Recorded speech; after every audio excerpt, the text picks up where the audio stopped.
Hello there, my name is Dennis, and welcome to my first DVD out of 4. And today we're going to be talking about different aspects of lead playing, improv, technique, and all sorts of stuff. And I have here my buddy here, Eric, aka Dino Boy. Say hello, Eric. Hello. And today he's going to be playing rhythm for me. So before we even get started, why don't we just tune up? Here's an E chord. I'm not even sure if I'm in tune, but I think it's okay. So here's your low E. One more time. Your A. D. G. B. And since I'm such a clown, Eric's going to give us the last E. Nice. But I'd like to talk a little bit about how I see this music and how I like to approach things. So one of the first things you'll notice is that this DVD doesn't come with any tab or sheet music or anything like that. We have to agree that we're playing a form of music that's based on improvisation. And I feel that it's quite important to train the ears, because if you rely too much on tabs, then you get into the habit of doing things visually where your fingers do most of the talking and you just mindlessly run across the neck and just you're not be able to hear what you're playing, and that's quite important to be able to actually hear what you're playing. So hopefully what I'll do though, I'll just slow down most of my musical examples and I'll just break it down one at a time, and if you're having trouble, just rewind a little bit. It definitely takes more work, but I think it's very important to develop these skills to be able to learn on the spot. So if you want, you can also use the rewind feature on this DVD, or if you're really having a hard time, then okay, yeah, you can write things down. But I'll give you a few examples as to why you should really be doing things the way we're going to be doing things.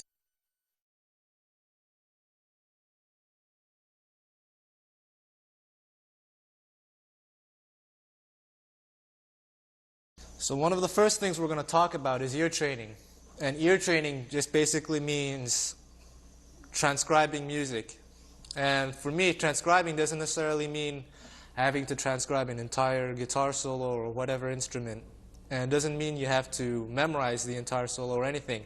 It just means training your ears. So if you can be watching TV and you hear a commercial, there's some chords going in the background, try to figure out the chords. Try to figure out the melody. Turn on the radio, try to play along and stuff like that.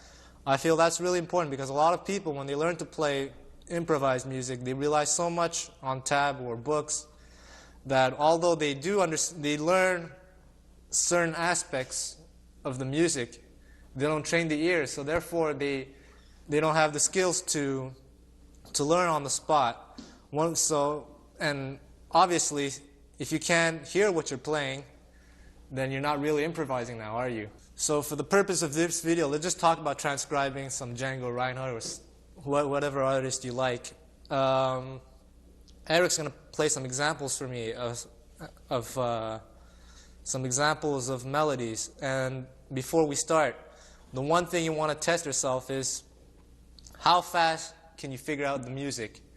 So I swear we didn't rehearse this. Eric's going to play something, hopefully not too complicated, or I'm going to kill him afterwards. But you're going to play me a little melody or something, and I'm going to try to figure out as fast as I can, all right? So anytime you want.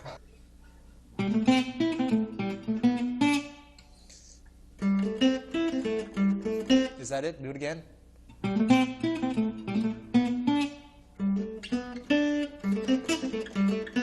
Something like that, right? Yeah. So you see, I got that pretty much right away, and I promise, I swear we didn't work this out. So what I'd like to do is I'm going to, why doesn't the camera focus on Eric? And as an exercise, so you're not going to see what I'm doing, I'm going to play a phrase, and I want you guys at home to try to figure this out. See how many shots it takes you, all right? So let's try it.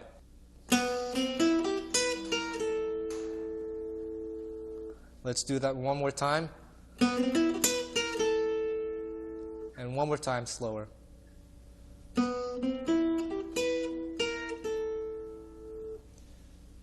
and see how long that takes you to figure out. And I'll admit to you that when I first started listening, when I first started doing this, really trying to play by ear, maybe 10 years ago, it was really, really difficult. And it might have taken me hours just to get 30 seconds worth of music. But that's normal. It's like learning to walk or talk. In the beginning, you fall or you say stupid things, but eventually you get to a point where you hear a thing and boom, right away, you figure it out.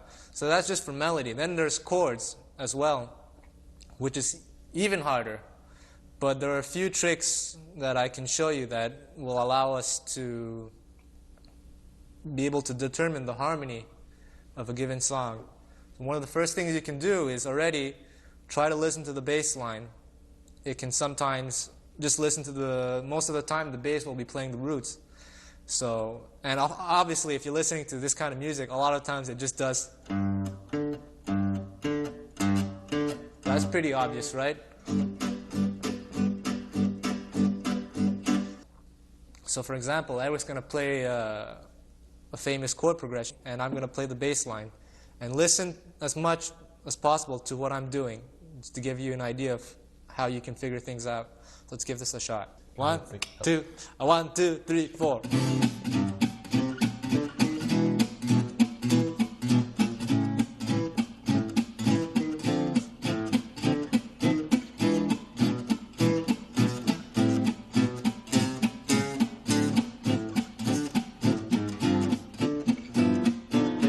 Alright?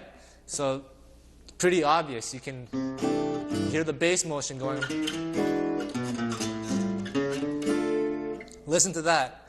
And if you can, if the recording's clear enough, then try to listen to what's going on in the rhythm guitar or whatever instrument it is. You don't necessarily have to determine the exact voicing, but try to get the general idea. It doesn't matter if it's this, the first chord is a C, right? It doesn't matter if it's this one, doesn't matter if it's this one, it doesn't matter if it's this one or some weird stuff, you know. Just try to get the general feel of the chord going on. And I'll admit that in the beginning it's quite difficult. And that took me a long, long time to be able to just listen to a song once and just be able to determine the chord progression without, just on the spot. But the only way to do that is just to try to do it. And for sure in the beginning you're going to make a lot of mistakes. That doesn't matter. Just try your best. And what works for me also is to try to transcribe the song, the chords or whatever, the melody, or the solo, and come back to it a month later. And sometimes you'll hear things differently. Maybe you'll hear something that you didn't hear the first time around. Just keep doing this. And over the years, maybe it takes, for me, it maybe took a year or two to really get to the point where I'm at, where I can sort of hear anything on, most things anyway, especially for this music, on the spot and just figure it out. Another thing you can do is to play a random note. For example, this one, C, and visualize on your fretboard, for example, the 2 frets above this note, which is this one right here, right, the 7th fret of the G string. Can you hear what it's supposed to sound like? So here's your C, try singing the C, da. Now try singing that note here, da, da, da, you know? So doing that obviously helps a lot. And another thing that works well is to also learn as many songs as possible, both the chords and melody. Even if the melody is really simple, just try to learn to play the chords and sing the melody at the same time, or have someone play the chords for you and you play the melody. And when you do that, try to focus, try to hear the relationship between the melody and the chords. So for example, Eric, you're going to play the chords Dark Eyes, and I'm just going to play just the first few notes of the melody, all right? 1, 2, 1, 2, 3.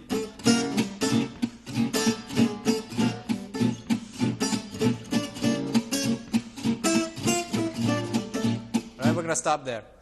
So focus as much as, try to focus on the melody and hear the relationships between each note and the chord. So for example, the first part goes, so you have this thing here, over the A7 chord. So try to listen to it. Try to figure out a way to play it, the chord and the melody at the same time. So you have this one.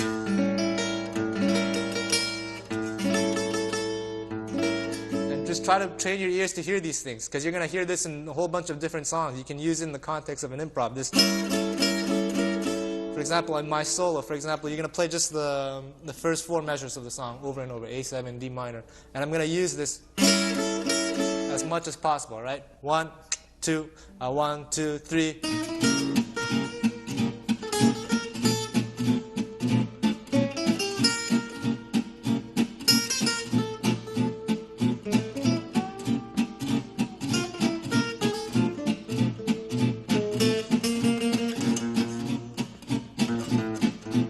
So you see what I did there at the end? I just changed octaves. So obviously we're going by pretty quick here, and this is just an intro talk about how I like to practice and how I see things from a learning point of view. We're going to talk about this more in greater detail later on, so don't worry too much. Don't have to press the rewind button right away. So another thing, going back to the thing about trying to figure out chords, when you're listening to the bass line, sometimes the chords, whatever instrument, whether it's guitar or piano, the chords and the bass line don't always match up, but they still serve the same function. Sometimes that can be a bit confusing, but it already gives you an idea. It already gives you an idea that often music is actually not as strict as it seems. It's quite elastic. I'll give you an example. Eric's just going to play a G chord, followed by B flat diminished, followed by an A minor, followed by D7. All right, 1 measure each. And I'm going to do, the first time around, I'm going to follow what he's doing. The second time around, I'll do something that a bass player might do, which doesn't exactly lock up with whatever he's doing. Okay, let's give this a shot. 1, 2, 1, 2, 3, 4.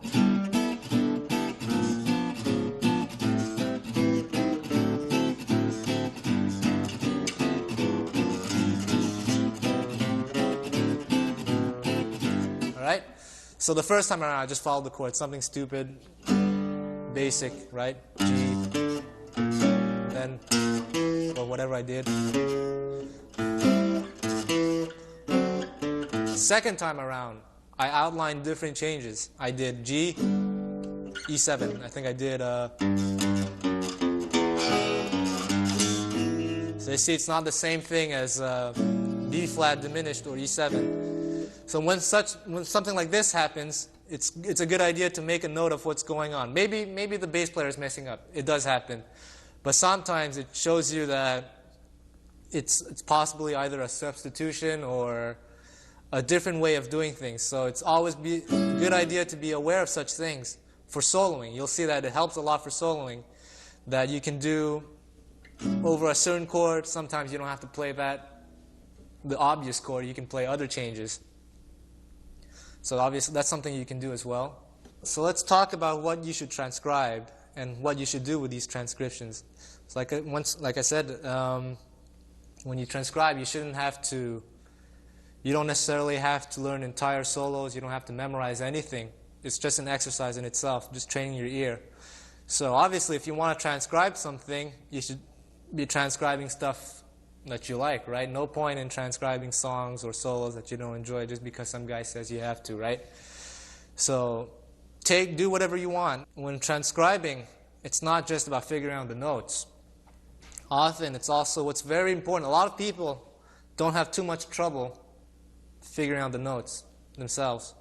But for some strange reason, they have a lot of trouble hearing the articulations and the dynamics. And that's really, really important. Something like a pull-off, I found that when I'm teaching, a lot of people, I'll play them the example, I'll try to make it really obvious, but they just don't see it. If I just played something like, see there's a pull-off there. Try to pay attention to these articulations. A lot of people, for some reason, they're not able to hear it. Even when I do it for them, they just don't catch it. They just do. So that's something that you can work on as well. I think that's quite important because all these, it's a small detail, right? But all the small details add up to make the big picture, right? So let's assume you transcribed an entire song, an entire solo, you learned it, you know it by heart, you can play it. But what do you do with it? So obviously the first thing you do, you figure out the chords before you even try to figure out the melody or, well, it doesn't matter, as long as you try to figure out the chords. But let's say you figure out the chords. Then what's important to determine is the form of the song. It's either determine if you can find patterns that repeat themselves, chord progressions that repeat themselves, or anything like that. Usually it's an A-B form, 16 bars of a section, 16 bars of a second section that's similar to the first one, or it's A-A-B-A. Try to determine that. That's quite important because sometimes, we'll talk about this again in greater detail, but it can reveal a lot of things about how you can improvise. And by looking at the melody as well, you can see where the phrases start on the melodies. Try to look at the study of the rhythms. On what beat does it start? How long does it last? On what beat does it end? Where do you see lots of notes? Where do you see less notes? All these things, just by studying a song's melody and chord progression, it can offer you a lot of clues as to how you can approach a song from an improv point of view. And one more time, we're going to talk about this really in great detail later on. But that's basically my philosophy as far as learning music goes. It's just always activate your ears as much as possible. Learning theory can be fine, and I won't be using too much of that for these DVDs. But theory, although it can be useful later on once you've got the ear thing down, but don't think that theory can be a substitute for having good ears, right?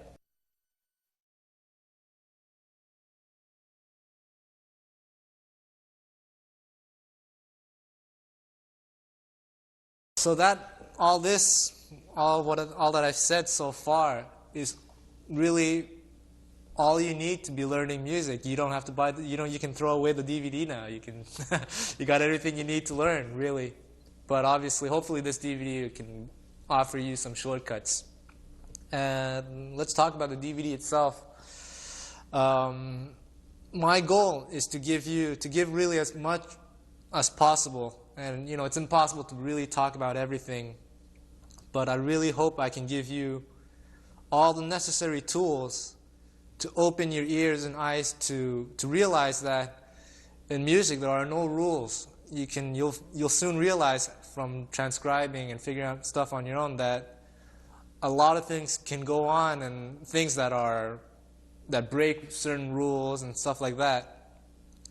But hopefully with this DVD, we'll do it one step at a time. We'll start really narrow-minded, all right? We'll look at rules and slowly break them. And I'll try to slow things down and explain things as clearly as I can and as slowly as I can. But of course, don't be afraid to use the rewind feature on this DVD. And I'm going to be hopefully sharing enough material to last you maybe 3 years, 1 year if you're practice like a madman. So obviously you shouldn't just watch the whole DVD and try to work on everything. Just work on one section at a time. Put the DVD away for a month, or just watch that one section over and over and over for an entire month and work on those things, then move on. For the purpose of this DVD, I've tried to start things really slow. We'll work really from the beginning. We'll talk about technique. We'll talk about licks and everything, one step at a time. And then one last thing before we really get started is to learn how to practice. In order to practice effectively, you have to understand what goes on behind the learning mechanics. In my opinion, there are 3 important steps. There's the learning aspect, the part where you try to understand the thing, and the third part is where you literally master it. So learning aspect just means learning it, memorizing it. Doesn't mean you're able to play it. Doesn't mean much. Just means knowing it. So if it's let's talk in the context of a lick. It's easier. So we have this stupid lick here. So just memorize it. Memorize the rhythm. If it was something like, right, memorize that rhythm. Then there's understanding. All right, what is this? Try to relate it to a chord. So obviously if I'm playing a lick, usually it goes over a chord. So this one's pretty obvious. It's just an A minor chord. So now you understand it. Then there's mastering it. What does mastering mean? Mastering it means you don't have to think about it. Just do boom right away. Then after mastering also means being able to, since you understand it and you've mastered it, you know how to transpose it. So this one goes over an A minor chord. Why don't you just play me A minor?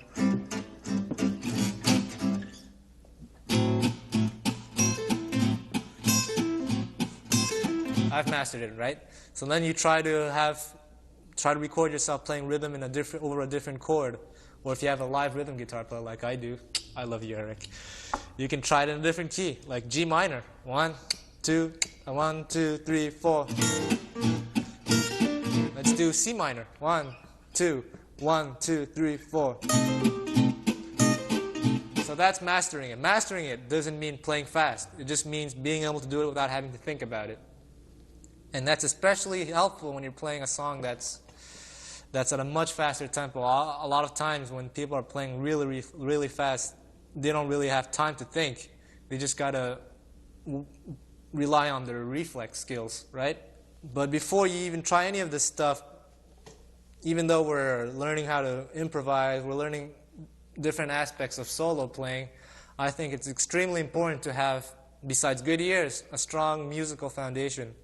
That means knowing a lot of tunes, knowing the melodies, also just being able to play rhythm. You'll find that if you're able to play good rhythm, it's going to help a lot for your soloing. Being able to play good rhythm means having a good tone from your rhythm playing, being able to keep time, being able to hear the chord progressions, being able to react. If, for example, if the bass player messes up, he goes to another section a bit too early or too late, your ears adapt to what the bass player is doing, and boom, you do what he does, right? And it means also, like I said earlier, knowing the melody, learning how to sing the melody or play the melody over the chord progression. One thing you especially want to do is internalize the rhythm as soon as you can. What does that mean? For example, most of the songs that we're going to be playing in this style is in 4/4. 1, 2, 3, 4. 1, 2, 3, 4. 1, 2, 3, 4. 1, 2, 3, 4. 1, 2, 3, 4. Right? What you want to do, you want to internalize that 1, 2, 3, 4 to the point where you can eventually solo without having a rhythm player. So you can just outline, you can just play your solo and just play as though there were an accompanist there. All right? We'll talk about that later on. But that's something that you want to start working on. And the best way, like I said, just learning to play the song and singing the melody at the same time and just feeling it out as much as you can with your body. It's something that's really hard to describe because it's not really, it's something that happens in your body and your mind.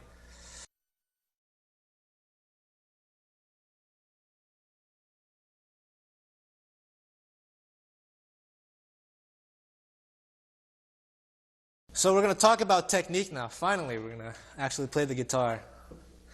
So before we even start, I'd like to talk a little bit about what picks I use. Generally, I don't care what pick I use, actually. Anything goes. But I like these little green ones. And instead of holding them from the pointy side, like this, I like to turn it around. I feel it gives the tone is a bit more mellow. Especially for rhythm playing. If I use the pointy side. Obviously the difference is subtle, but I feel the difference enough that I prefer to have it this way. And it's something you can try, but you don't necessarily have to do it. Alright, so we're going to talk a little bit about the technique that they use in this style, that Django and most guitar players in this style use. It involves having a floating hand position and using what is called rest strokes on whenever you do downstrokes. So the reason they use this technique, well, first of all, let's just talk about technique in general, why you would use this one as opposed to the other one. There's no one single set of technique that will allow you to play any single style. Those who say that, well, in my experience, it's just plain wrong. Using this technique for this style opens up different ways of approaching the fretboard. Obviously, the right hand also affects how the left hand is going to play certain ideas. So having this position will definitely help a lot. Since Django and most people use this technique, obviously it's going to be really helpful for if you're interested in learning what they did. And of course, with this technique, there are also some limitations. There's some phrases that you can't play, but that's just true for, maybe not can't play, but make it much harder to play.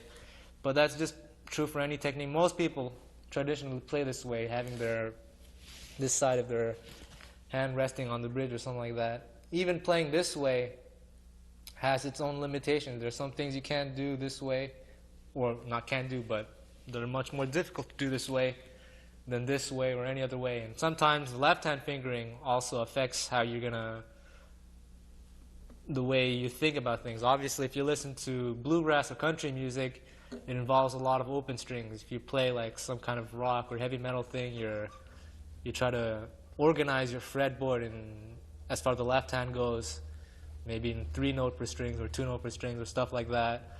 So every style has its own little thing that makes it unique.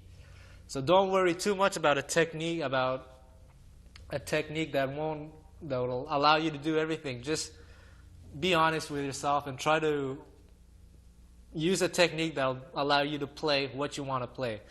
This technique itself is just a tool. This is not the secret to Django's music, in my opinion. There are some players that I really like who play, who used to play like this, but play this way now, and they can play just like Django. Obviously, the tone is a little bit different, but the ideas are still there. Now, of course, if you're really, not into it, you feel that you've put in too much work into your old technique and you're not up for it, that's fine. That's fine as well. You can just stick to your old technique. But in my experience, though, from teaching, I've taught a lot of students, and if you work hard, it takes no more than 2 weeks to sort of just get the hang of it, and maybe 6 months to be really to the point where it's just second nature. It's not much time, right? And myself, of course, I kind of learned on my own, so it took a bit longer, but I stuck to it, and I found that I haven't lost my old technique either. I can still play this way, whatever way I used to play, both ways. I can switch between both. So, but still, in the end, it's up to you. So let's talk about this technique right away. Obviously, you hold the pick the standard way. If you hold it some other weird way, well then maybe you can give this a shot, but the standard way, holding with the thumb and the index finger, nothing new, right? And the first thing, the right hand angle, you notice that it's in this position here. So the way I like to explain it to my students is if you extend your arm like this, everything straight, and you let your wrist relax, it's just going to fall naturally, right? And that's the most natural position for the human arm. And you just bring your guitar over here, your elbow nicely nested over here, like the side of the guitar. Not too much like this, preferably not like this, unless you have really long arms or nothing like this, but really comfortable. It's anchored here, this part. And you let your wrist fall naturally, like I said, boom, that's your position. So you want to avoid having too much of an angle. You don't want to hurt yourself. And also you want to avoid reverting to your old position. That's what a lot of people do. Just practice in front of the mirror. That's something that I did that helped me a lot, just by working in front of the mirror and just paying attention to my right hand. And eventually I just got the hang of it. So that's your basic position. So let's talk about the technique that we use called rest stroke. So when you do a downstroke, you obviously can pick the guitar with a downstroke, with an upstroke, right? No side strokes. So when you do a downstroke, what you want to do, you want to let the weight of your hand fall naturally. So when you do this properly, the pick will immediately rest on the adjacent string after you plug the note. So I'm plugging the A string here. Right? As opposed to a free stroke where you just let the pick hang in the air. This is actually, when you're using this technique, it's not natural to do a non-rest stroke, it's a free stroke. And the upstrokes are free strokes. That's the more natural way also, because if you notice playing this way, the way you attack the string is kind of diagonal. You're attacking this way. So obviously if you're doing an upstroke, it's going to go this way, but if you do this way, it's going to fall into the strings naturally. That's why you don't necessarily if you want to do a rest stroke with an upstroke, you sort of have to change the angle of your right hand, right? So you just want to keep it this way. One of the other things you want to get used to, you have to think of this as the pick of the pick. You want to think of it as kind of like a hammer. You want to hammer the strings, not necessarily picking hard, but just you want this bouncing motion. Some people get the rest stroke thing down, but they're not aware that what also gives the tone and the speed and the attack is that bouncing motion. So let me just demonstrate this. The way some people will think about attacking the string is to do this. So the pick is ready to hit the A string, which is not necessarily wrong, but you'll find that it will give you more speed, more flexibility in the wrist to do this. Lift the pick up. So a good exercise just to get started with, to avoid having your hand revert this way, just using open strings, just doing 8 notes or something. Alternate picking. Maybe just downstrokes.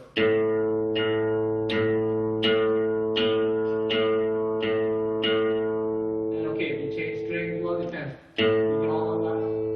No, you're going to skip that part. So just doing downstrokes or alternate picking. And trying to get that bouncing motion going on.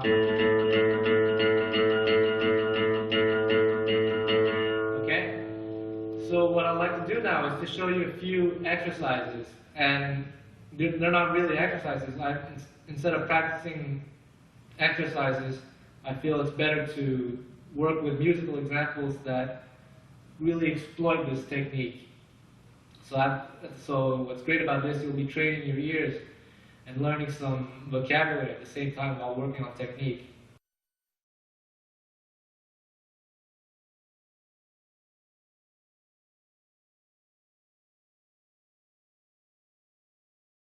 So one thing that works well already is really simple, is to do the Django style chromatics. And what that means, it's not really a full chromatic scale, although it's possible. A full chromatic scale would be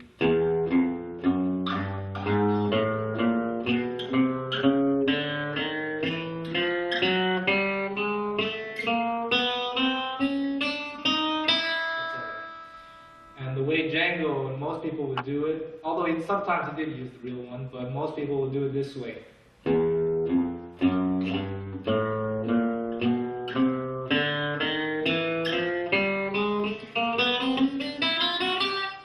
Slow now. Just 0, 1, 2, 3, 0, 1, 2, 3, 0, 1, 2, 3, etc. Okay? And I'm doing it with 2 fingers, but do it however you want. 3 fingers. That works just as well. We'll talk about that later on. Let's focus on the right hand here. So just practice it this way.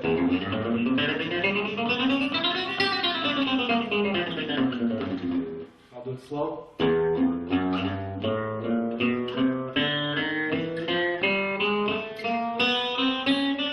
Down here.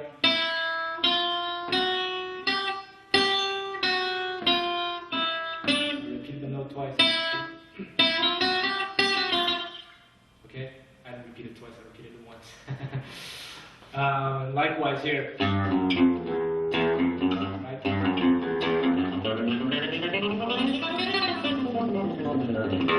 Okay?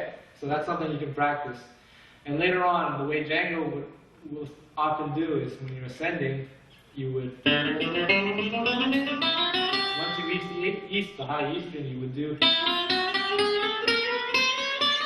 up to whatever note you want. When you practice in the beginning, why don't you just practice slow and try to get everything as clean as possible. You want to get used to this sliding motion. With whatever finger, like usually these 2.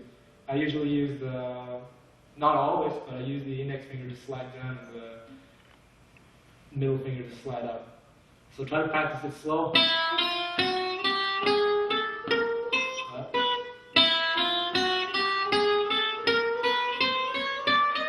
Right?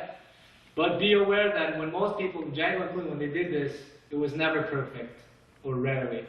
I doubt it, but it was often, it sounds good because it's going on by real fast, but it's a lot of it is faking. It just sounds like this.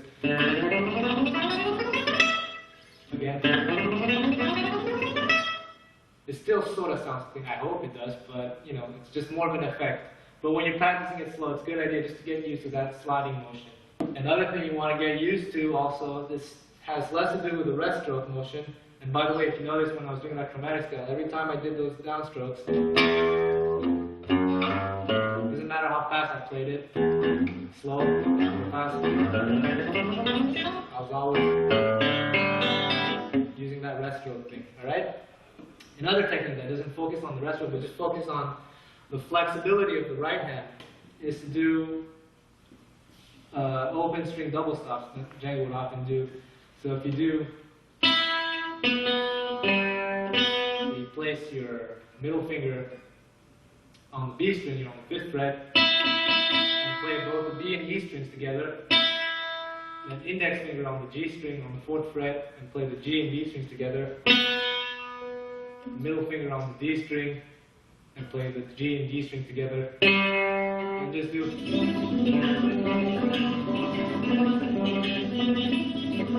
Just get used to that rolling motion. Sometimes in Django we do, you would also displace the note by the fretted note by 1 fret, and just.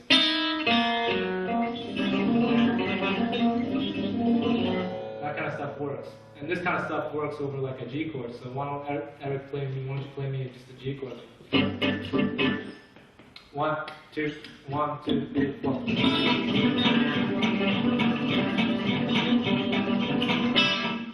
All right. So why don't we look at a few musical examples that take advantage of really the different aspects of this technique. So the first exercise I'm going to show you involves this shape here, D major chord. You have sharp on the bass. So you have the ring finger on the 4th fret of the D string. On the next string, you have the index finger on the 2nd fret. All right. On the next string, you have the middle finger. Whoops. And on the 3rd fret, and index finger on the 2nd fret of the high E string. Those are the notes, right? And it's going to involve these two shapes. This one and this one. Just a half step higher. One more time. Just this shape and this one.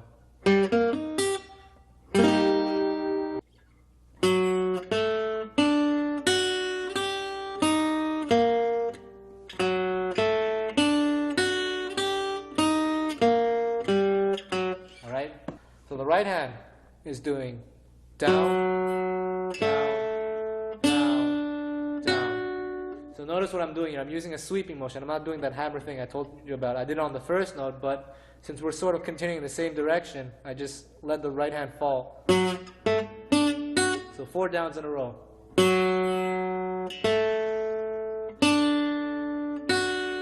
Then, when you get to the next shape, I do an upstroke.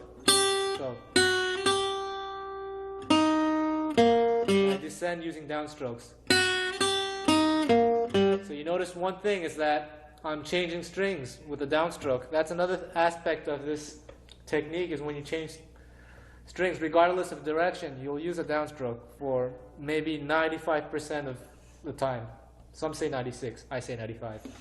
But so let's do it one more time. I'll explain real slow. Look at the left hand and look at the right hand. Slow it down, rewind it, whatever you want, all right?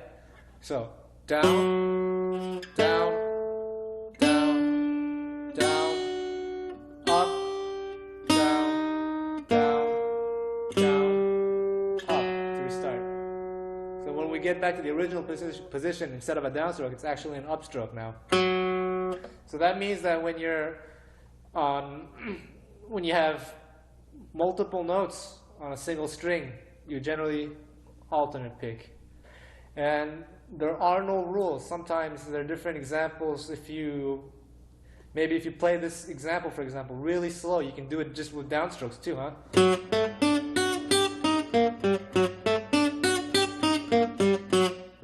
But here it is again. One more time. Down, down,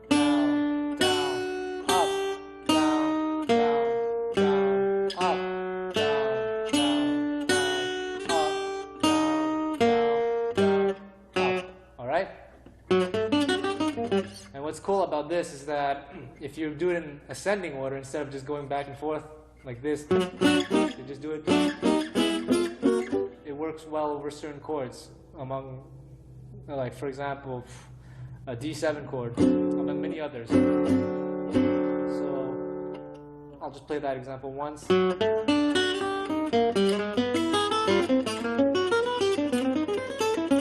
So instead of going back and forth, the right hand is always doing the same thing, but Eric here is going to play a D7 chord. We'll do it slowly. 1, 2, 1, 2, 3, 4.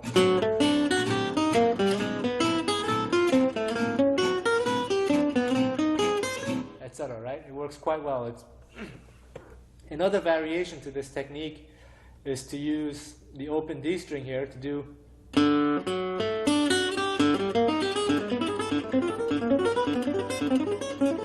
Alright, so what I'm doing here, I'm doing the 0 open string with a downstroke, and since we're going to play the 4th fret after, since we're on the same string, so down, up, then the same shape,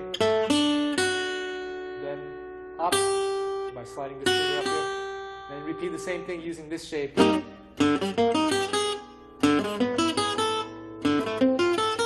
Alright, so I'll do it real slow here. Down, up, down, down, down, up, next shape. Down, up, down, down, down, up, next shape. Down, up, down, down, down, up. Alright?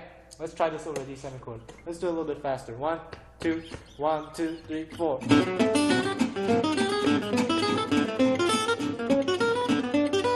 Okay? That's a nice one there. That'll get you working on that falling hand thing. Let me just play it for you once.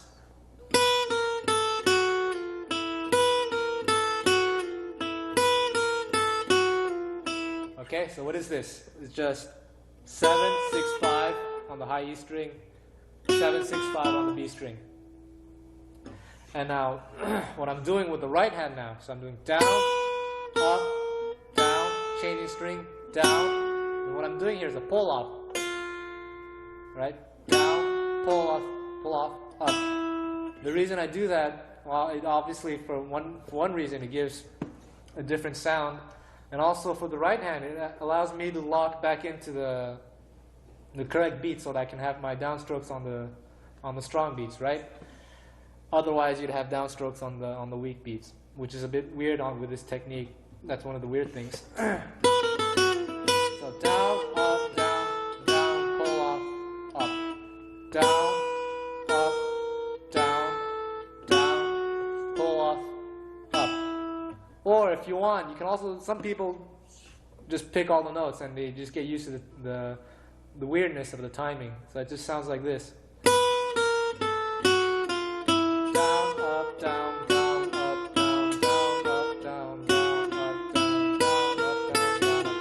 Notice what I'm doing here. When I repeat the patterns, I do down, up, down, down, up, down. At this point, when I'm about to repeat the pattern, I don't do the hammering thing. You can if you want, but I just let the pick fall down again to redo it. Let me just repeat that in case you guys don't understand. So I did down, up, down, down, up, down. So notice my pick is already ready for the E string. So instead of lifting my right hand again, I just let it fall. Although the other thing is still an option, alright? No rules. Just do whatever you like best. Obviously, when the song is much faster, it definitely helps to do what I just did here. And rhythmically, there are two ways to look at this. You can, since it's in groups of 3, you can think of it as triplets. 1, 2, 3, 1, 2, 3, 1, 2, 3, 1, 2, 3. Or you can look at it as 8th notes, which makes things a bit harder because now you have a 3 against 2 pattern. It sounds like this.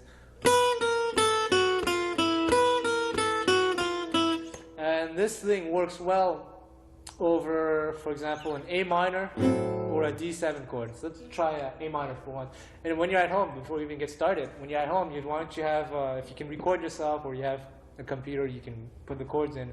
Try both chords, A minor, D7. If you can, try to look at different other chords. It can also work over a G major chord, among other things, all right? Let's just try A minor for now. I'll do it as triplets, and I'll do the pull-off version. So 1, a 2, a 1, 2, 3, 4. Let's do it slow, okay? 1, 2, 3, 4.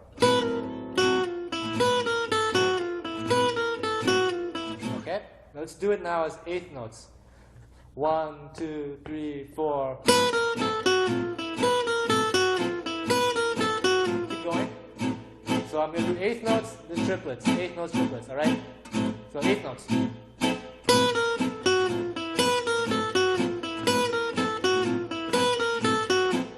Now triplets.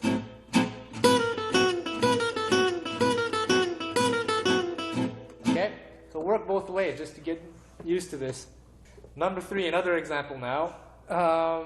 Let's do this on, what those of you who don't have enough frets, let's do it on an E minor chord. And this is, if you listen to certain guitar players, you'll see this, you'll hear this pretty often. So, it works over an E minor chord. It also works on different chords, but the most obvious one is E minor. Feel free to try different chords. But it goes something like this.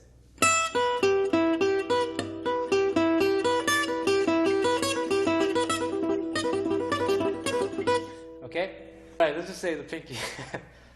12th fret, then 7th fret of the E string, 8th fret of the B string with the middle finger.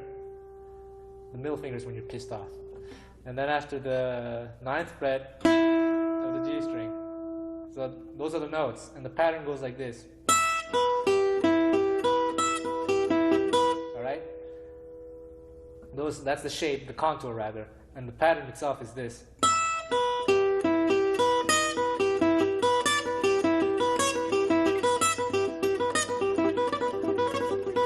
So that first note is just descending. Da, da, da, da, da, da. Okay?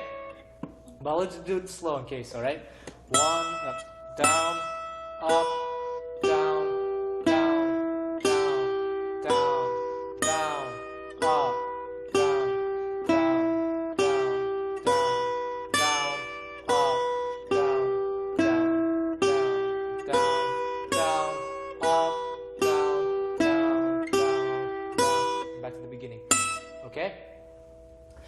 So this one's interesting here because now, remember how I said earlier that you can have, when you have multiple notes on a single string, you generally do alternate picking. In this case, we're doing a double down. And the reason we're doing that, so we can get, since this is on the strong beat, we're trying to get,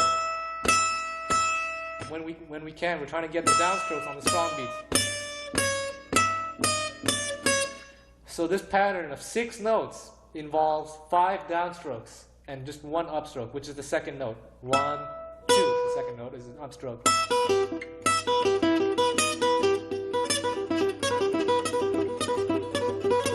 So going back to that discussion about technique, this floating hand technique and this rest stroke technique. If you, for example, if you did it with sweep picking, if you listen to like Frank Gambale or something, or Yngwie Malmsteen, you'd probably do it this way, right? You could probably do it much faster, right? But you lose something in the process, which is good if you want to play. If you want this sound, then you do it this way. If you want the more Django sound, then you do it, right? And you do this over, for example, well, we're going to do this over an E minor chord. So Eric's going to play E minor. We'll do it slow first. 1, 2, 3, 4.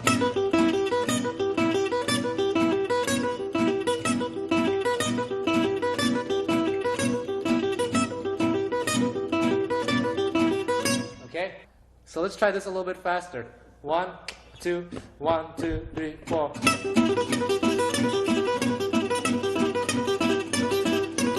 Okay, and what I'm doing, I'm always doing that rest stroke thing, right? Next one, I like this one. So it works over, the most obvious one is C major.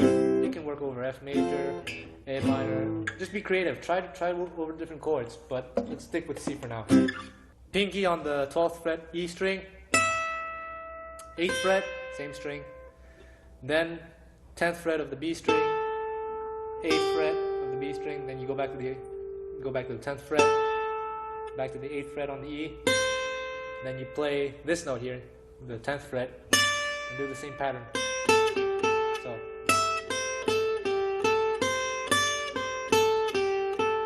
I'll do it as quarter notes. 1, 2, 3, 4.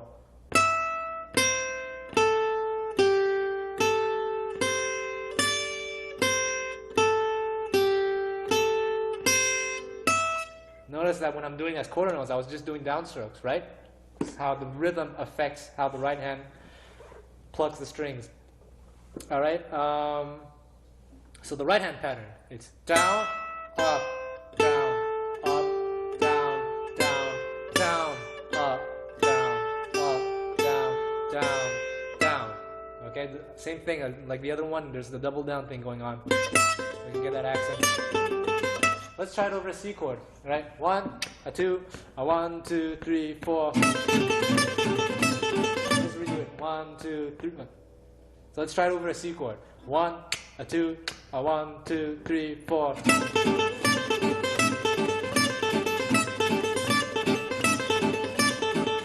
Okay? So that's over a medium tempo. That's something that Django often did. And nowadays, a lot of people like to play fast.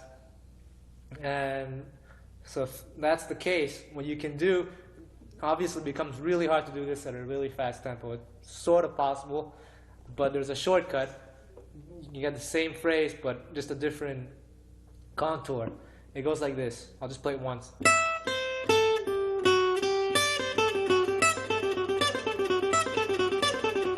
So it's 12, 8, same thing, right? 10, 8, and this is where it changes. You slide the index finger down to 7. Then slide back up to 8, then 10, 8, 10, the same pattern. I'll do it as quarter notes again. 1, 2, 3, 4.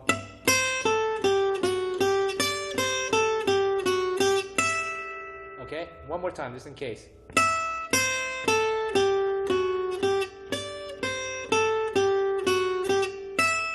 All right, let's try this out. 1, 2, 1, 2, 3, 4. All right. I mean, this kind of stuff works well over, for example, like a blues in C. Of course, if you did your homework, like I said, you should. You learned a bunch of songs, and you obviously know what a blues in C is, right? It works. You can just adapt the notes to the different chords over the blues for the first 8 measures. So let's give that a shot. A blues in C. 1, 2, 1, 2, 3, 4.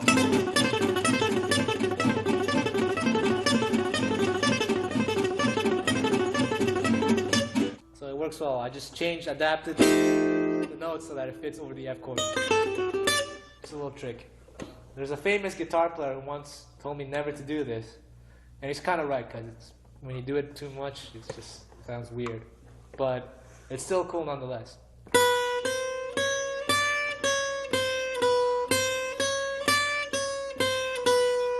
Sounds pretty lame, huh? So what am I doing here? It's a chromatic thing that involves 4 frets. I mean, you can use all 4 fingers if you want. Most people will use just 3 fingers and slide down. Django would have used 2 fingers, right? And what I'm doing here, so on any string here, I'm just doing on the high E string, 7, 8, 9, and I'm sliding with the ring finger, 10, 9, 8, and sliding back down with the index, right? And right hand, this is where it gets a little bit interesting. Obviously, the tempo, again, dictates what's going on. If it's really medium, slow, you can do down, up, down, down, up, down. Just get that accent from both ends. But when it's really, really fast... Okay, so we've run through a whole bunch of examples for the right hand technique, and you notice that the left hand the left hand and the tempo of the song affects what the right hand often does. So, but ultimately you want to be aware that there are no rules. Just try to do what feels most comfortable or what can give you the best tone. Another thing I'd like to talk about is vibrato and string bends and all that stuff. It's something that not a lot of people talk about, and it's a bit of a tricky subject to talk about because already my vibrato is not necessarily the best or anything. But I sort of know how most people do it. And of course, it's also a matter of practice. I probably didn't practice enough, but I can show you what I know so far. And so in this style, one thing you can do, let's talk about the easy things you can do first for vibratos. There's the classical way where you can just slide sideways with the finger, just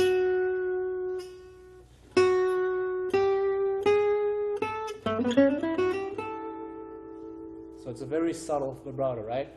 And then there's the more Django-esque vibrato, which sounds like a weasel, and that involves actually bending the strings, either down or up, depending on what string you're on, and really it's more of a question of preference, whether you choose to bend up or down for the vibrato. But before we even talk about vibrato, let's just talk about bends. Generally, you do this. Most people think you should do the bends with. Most people do it with the fingers, when in fact you should be using your wrist and this part of your hand here as an anchor over here, and with a thumb above here as well as another anchor, and use the wrist motion to bend up the strings, right?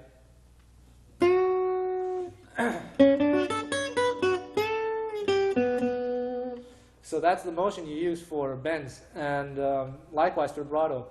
Because if you use your fingers, then what's happened is it's harder to control the strings, and sometimes you go out of tune, especially when you do vibrato when you're using the fingers. Right? You don't want it to sound like that. You want it really as much in tune as possible. And so if you do the bend thing, let's say I'm going to push down. It's a subtle thing. It's coming from here.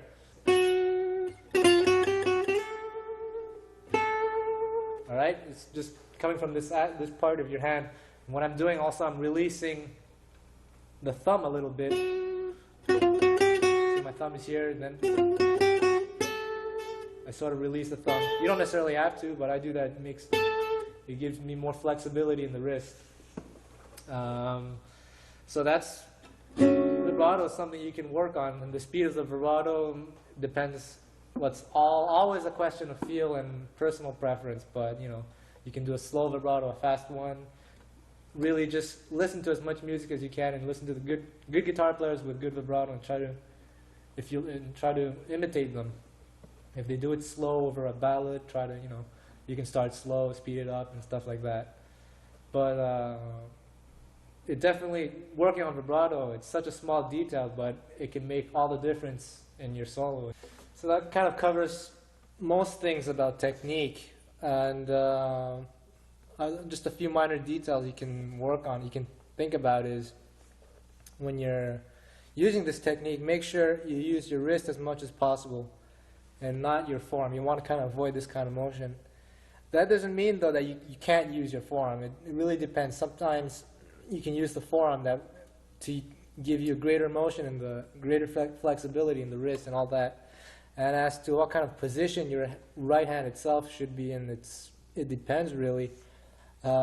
Just do whatever feels most comfortable. Some people really close their fists like this. Some people spread them out like this.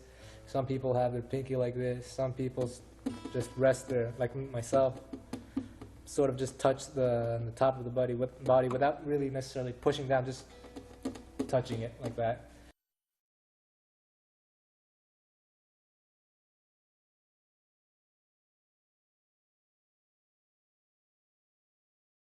So yeah, then we move on now to the next section. So there's going to be loads of fun, or unless you're one of those guys who hates this stuff, loads of not fun, in which case you can just probably skip to the next section. But we're going to talk about phrases and licks. Now the reason I like to start with licks instead of anything else is because licks are just that. They're just phrases, things that are already constructed that are only played a certain way, and you don't have to worry about anything. You don't necessarily, you just have to memorize it and just place it like a piece of puzzle. And so it's quite easy to start with licks instead of just talking about improv right away. Because if you talk about improv right away, then you're thinking about melody, you're thinking about note choice, you're thinking about harmony, you're thinking about rhythm. And especially if you're new to improv, it can be so overwhelming. And having licks is a good way to have a basic foundation for the style of music you play, of this especially this style, since there's sort of a vocabulary involved, right? So everyone uses licks, whether they took it from someone else or they made it up themselves, because, you know, nothing, I mean, not much stuff happens really magically. It's stuff that we've sort of gotten used to playing, and even if we didn't sit down and work on it, so we get into the habit of doing certain things all the time. So I think it's quite important to spend a lot of time just working on certain problems over certain chord progressions or whatever it is you're working on, and just sitting down and taking the time to either, the easiest thing you can do is it's something that a lot of people in this style do, myself included, is just to transcribe what other people have done over certain chord progressions, for example, and just work it out. Or if you want, you know, you can by ear just compose things over certain chord progressions and practice them until you get used to navigating around certain positions on the guitar for whatever it is you're trying to work on, basically. And, you know, some of my favorite improvisers, and some of these people who are really well known, I'm not going to mention any names, but they've admitted to spending hours upon hours sitting down and just composing their own licks and practicing them over and over, to the point nowadays, you know, people they are improvising, of course, but they've worked on so many things that now they're so comfortable with the fretboard, they have the muscle memory to navigate across all sorts of chord changes, and it seems just so effortless. And afterwards, well, regardless what direction you decide to take, what's important is when you work on these ideas, these licks, it's important afterwards to understand really how they work and how to manipulate them. There are different ways you can manipulate them. Rhythmically, you can take the lick apart and just displace the rhythm. For example, if you just had this rhythm here, you can do, right? It's just one way of messing around with the rhythm. So 1, 2, 1, 2, 3, 4. Okay, so I just started on the 1 there. You can also try this, keeping the same rhythm but displacing it. 1, I'll start it, let's say, on the 4. 1, a 2, a 1, 2, 3. Try displacing it different rhythms, different beats, sorry. You can also try adding certain notes. I don't need your help here, but instead of doing, you can do stuff like that, you know, just messing around, just doing it by ear.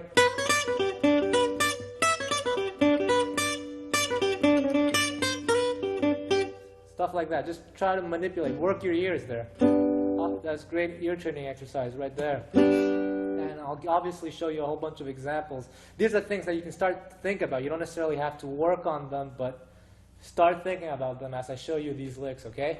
Before I show you licks, one last thing is that it's quite important. Whatever phrase you play, try to associate with a chord progression, or with a particular chord position, voicing. It doesn't matter which one. Like, for example, this one I just did, it was just, right? And it works over a G chord, among others, all right? And in my mind's eye, I can sort of visualize this, the one, the cowboy C that everyone learns. Just moved up here on G. And it's using that position. If you can sort of see it, it's like the lights, they light up, the frets light up. This is important because this is what allows you to master the lick. Remember we talked about that earlier. And just move them around, just like they did in E.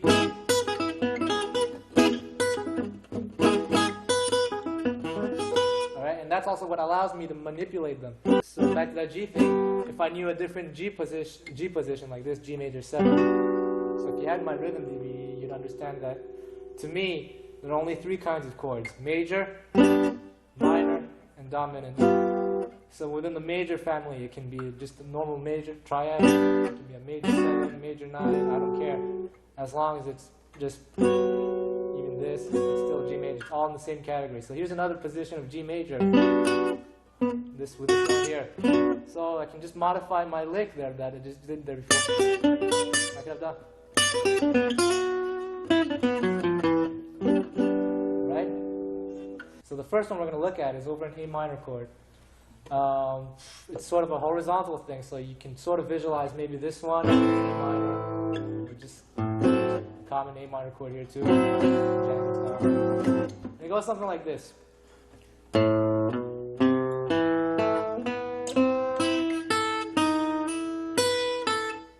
Okay? Slow, even slower.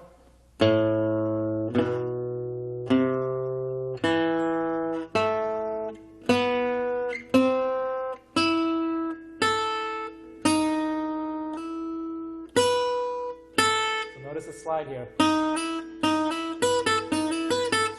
Before I talk about the right hand, pay attention to the left hand fingerings as well. It can be quite important sometimes. Sometimes you can use different fingerings, but just try different ones out, see which ones feel best for you. But I'll generally use the ones that I use are the ones I personally recommend.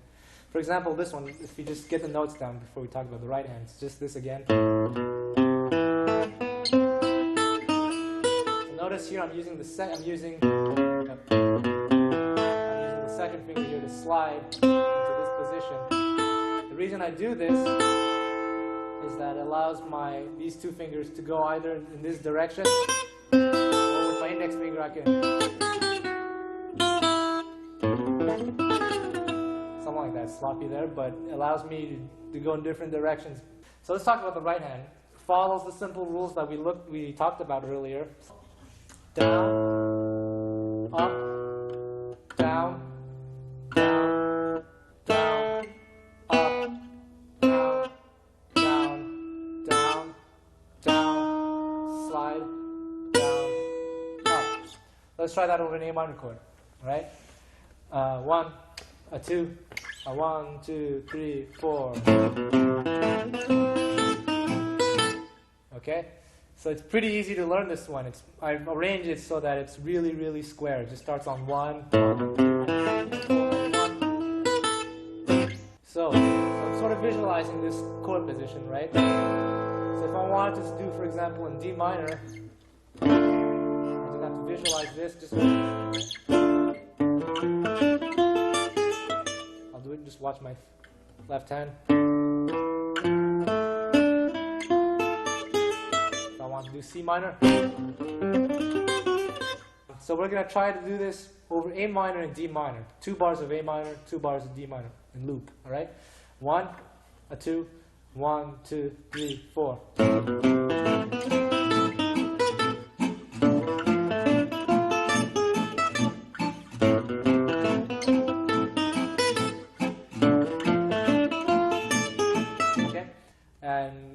I talked about displacing it rhythmically. So let's try that out. I'm going to start, instead of starting on 1, I'm going to start on 2, for example.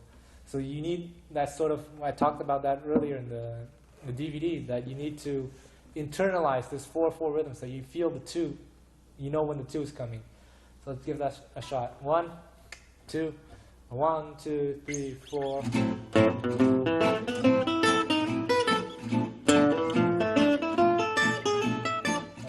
I'll start on 3 after the A minor. So 1, 2, 1, 2, 3, 4, 1, 2.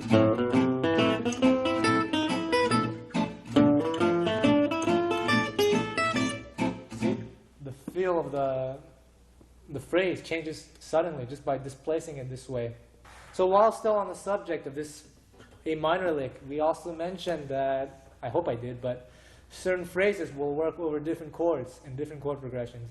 It's something that we'll also talk about in a future lesson. There's lots of cross-referencing here, but for now, I'll tell you over the most obvious ones, but if you want, just really do it by ear and try them over different chord progressions. You'll see that you'll be able to hear if it sounds good or not, hopefully, and if you can't, well, train your ears, right? This A minor one can work over C. Generally speaking, it's a general word. Generally is to be emphasized. You can use anything that you can play on A minor, you can play on C major, and sometimes on F major.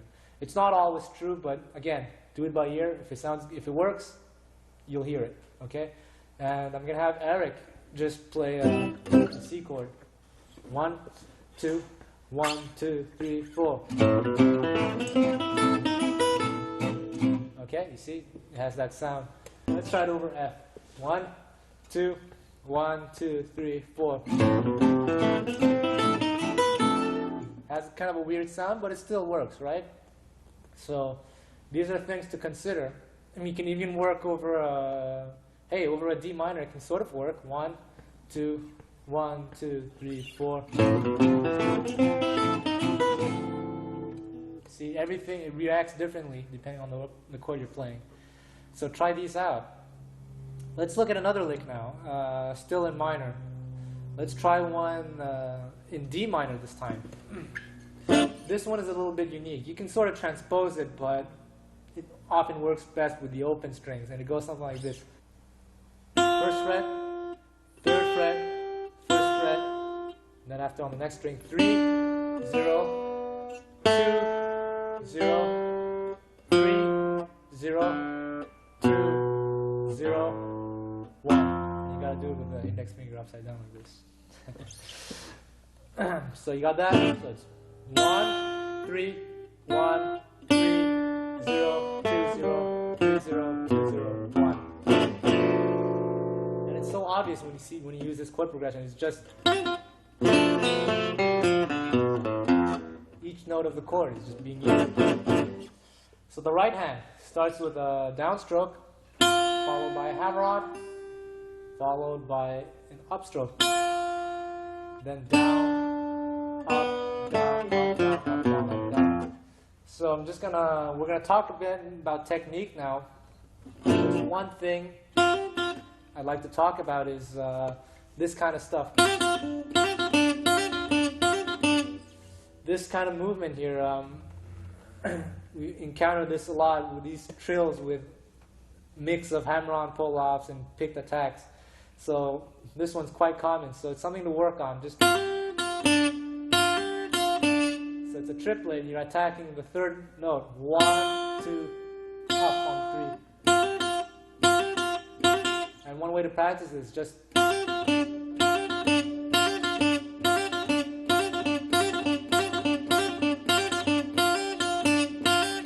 alright? It can be quite difficult at first, but work on it and you'll get it. So it goes like this. With the rhythm, D minor, 1, 2, 3, 4. 1, 2, 3, 4. Let's do it slow, okay? So you guys can get it. 1, 2, 3, 4.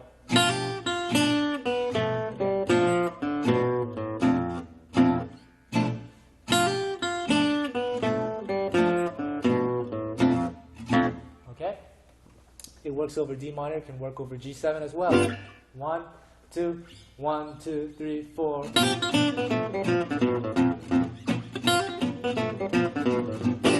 See? But now we have one for A minor. Actually, we don't have one for A minor. We can just transpose this one anywhere we want.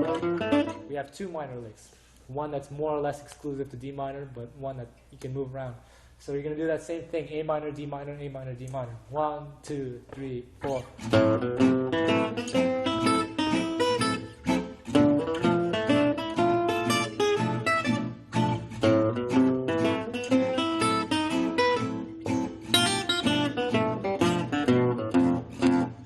I'm going to sort of mess around with these.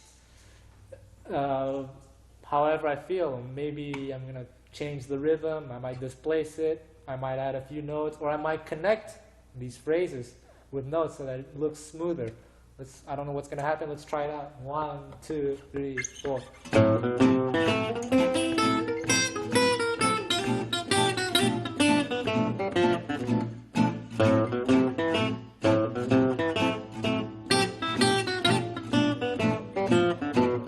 Let's look at another one. Let's go back to A minor again. This time I'm visualizing this shape here.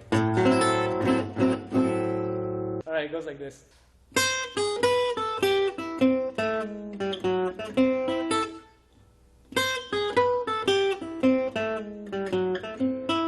But anyway, it was just this. So.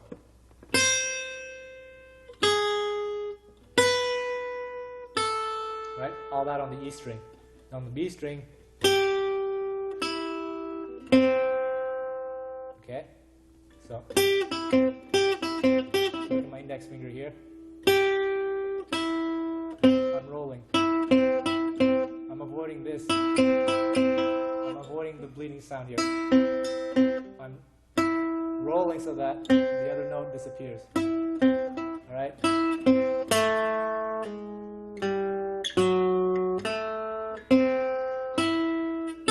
One last time slow without interruption.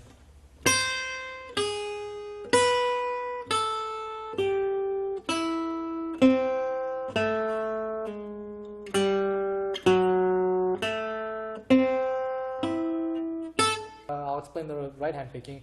Down, up, down, up, down, up, down, down. Hold off. Up, down, up, down, down, down. So if you're having trouble with this, what you can do also, you can just break the lick up into different sections, maybe in two. So you get this first half. Just work on that. And then this part. Put it together. So it goes over E minor, right? It works also on D7. So Eric, just A minor. 1, 2, 3, 4.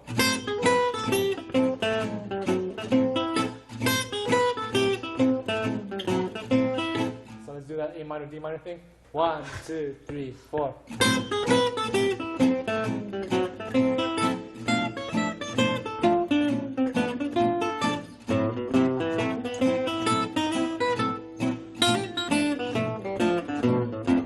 So you see what I did? I transposed to the A minor thing to D minor. So I'm visualizing this shape. See? To D minor. Alright? Now let's do it on D minor now. I'm visualizing sort of this one here. You can visualize whatever position you want. You can visualize this, you can visualize this one. It sort of comes from this one too, D minor 7. And it goes something like this. And this is cool because it's got that thing we looked at when we were looking at the technique thing. Right? Remember that?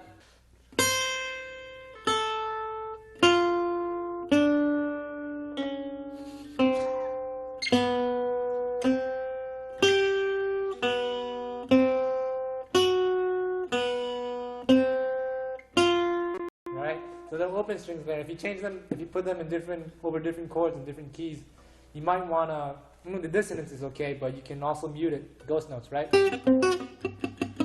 Mute it however you want with the index finger. So one more time.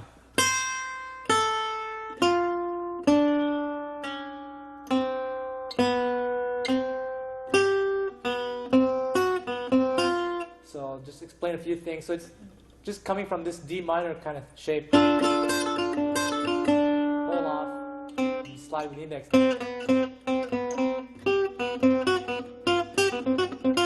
And I'll explain the picking now. Down, up, down, down. Hold off. Up, down, up, down, up, down, down, up, down, down.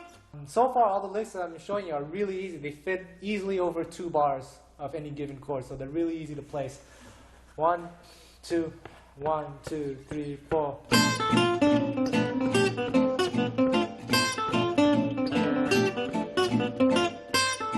Sorry. Let's do it again. 1, 2, 3, 4.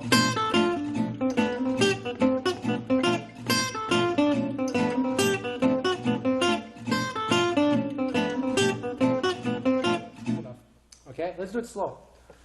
And it's pretty hard slow because there's some syncopation stuff going on. 1, 2, 3, 4.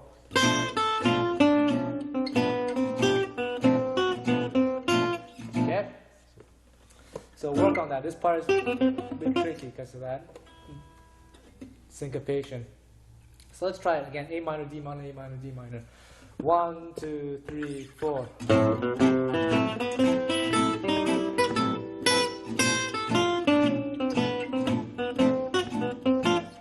Notice what I just did here. And then I added this note as a transition. Here's another example. Let's do it again. 1, 2, 3, 4.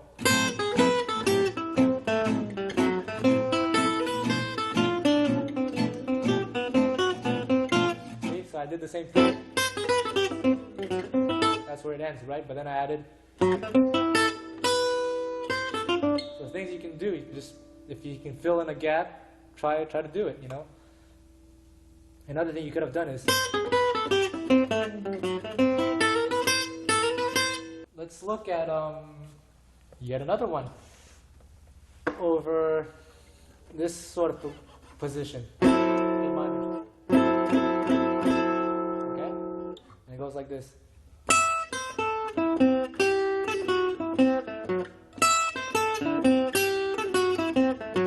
So before even talking about this lick, there's another thing, like when we have another instance of, but whereas this one it was hammer on, then attack, this one is actually attack, attack, pull off. So it's the other way around. It's something that you encounter quite frequently in this style. So something you can practice, you can just do it on the high E string and just take any, just this shape here.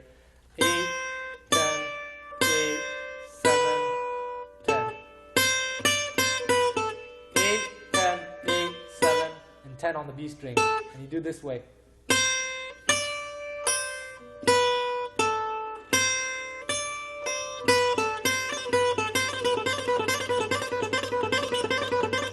It gives that just a small detail, but it changes everything, the way it sounds, right? So down, up, pull off, down, down, down, up, pull off, down, down.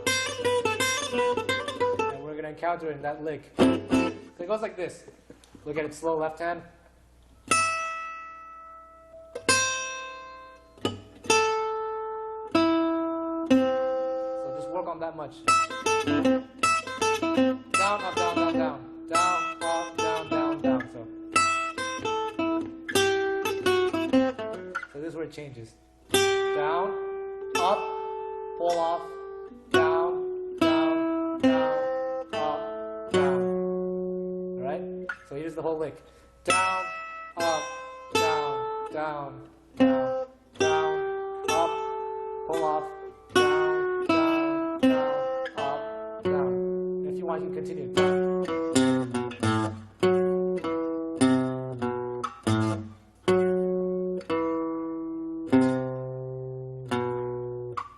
Use the pause feature if you want, right? So let's try with the A minor chord. 1, 2, 3, 4.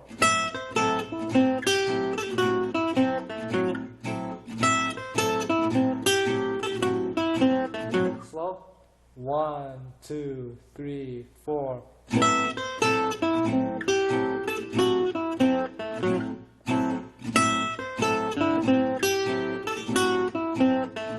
Okay, let's try A minor, D minor, A minor, D minor. 1, 2, 3, 4.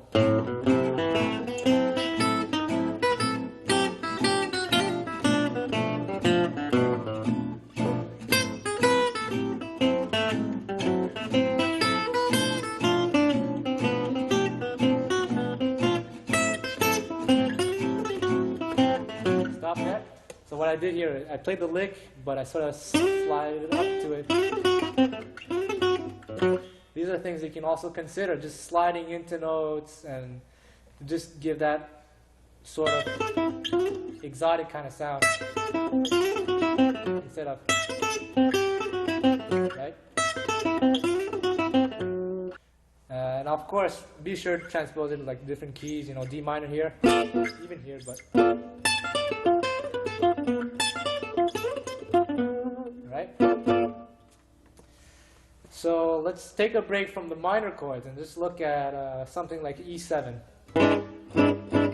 This one again is not so transposable unless, well, you can, but I would change the fingers, but it works well over E7. There's some styles, there's some similarities between this style and bluegrass where you kind of like to take advantage of open strings. And this one is, it goes like this. I'm sort of looking at this E chord here. E or E7, whatever you want, something around this area just to help you visualize. And it goes something like this.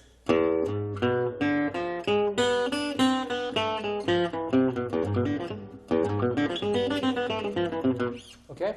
So So 0, 4, 2, 0, 3, 1, 0, 3, sorry, 3, 1, 0, 2, 1, 3, 2, 3, 3, 2. One more time. 0, 4, 2, 0, 3, 1, 0, 3, 1, 0, 2, 1, 2, 2. And you can choose to do a pull-off hammer on here too, if you want. You can also change a few notes. Like I said, just be creative. You can do 0, 4, 2, 0, 2, since there's 3, right? Or if you want, you can do 0, 4, 2, 0, 3, 2. Sort of just a minor difference, but just things you can mess around with, just to be creative. Work your brain there. So now we're going to do A minor, D minor, E7, A minor. 1, 2, 3, 4.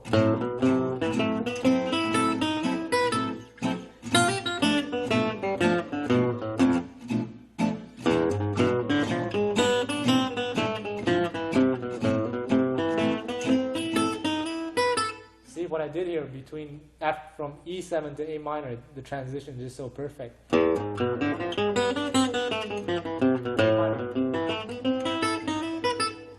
Here's another one that's fairly easy. It starts, this one's interesting, it starts on the second beat, still on E7. And it goes something like this. Ending on A minor, right? Assuming you do end on A minor, which usually it does. So here it is again, slowly.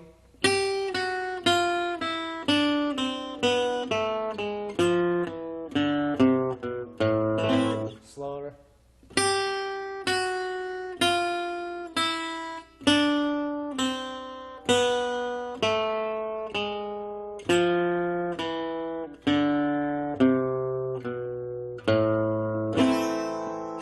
This one starts on the second beat. Well, if you want it to fit perfectly mathematically, you can always displace it, start a bit earlier.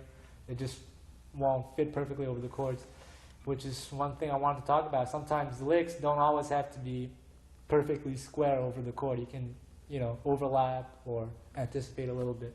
But let's just do it the perfect way, right? Just E7 to A minor.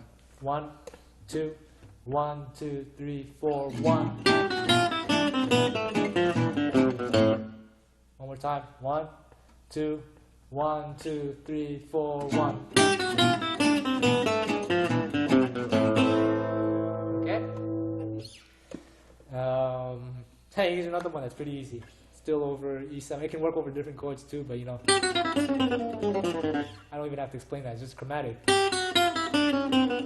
Django chromatic.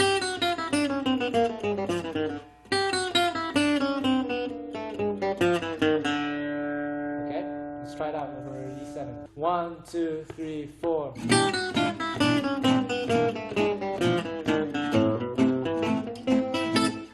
And so realize right now that I'm not talking about pick strokes anymore. By now you sort of have the idea. It's simple. Whenever you change strings, downstroke. When you have more than one note on the string, down, up, down, out. And if there's anything weird, I'll always be sure to mention it, all right?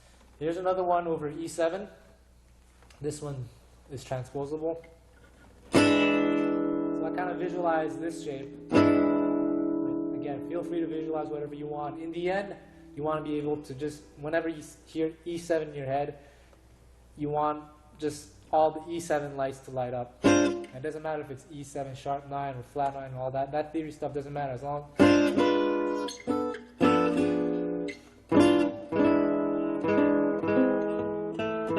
right? And it goes like this.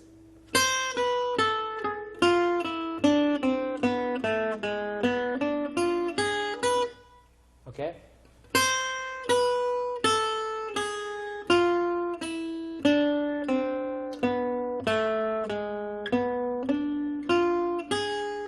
One last time, real slow.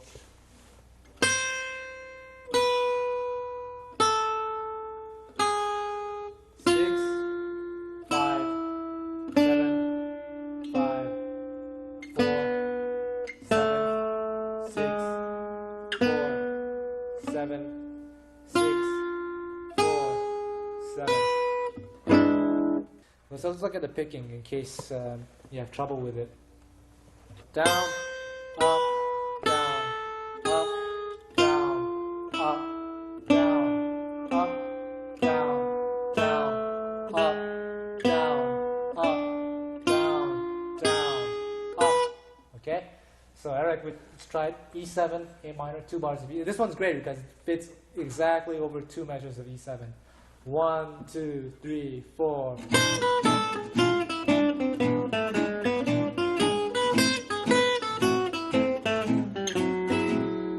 Right? See, I just did that A minor lick. I modified a few things, but another E7 lick. Okay, so this one, I'm sort of visualizing the famous Jimi Hendrix chord, right?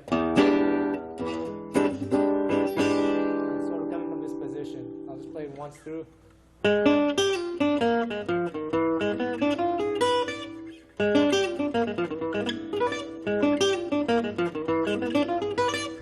So slow, coming from this shape here. Pull off.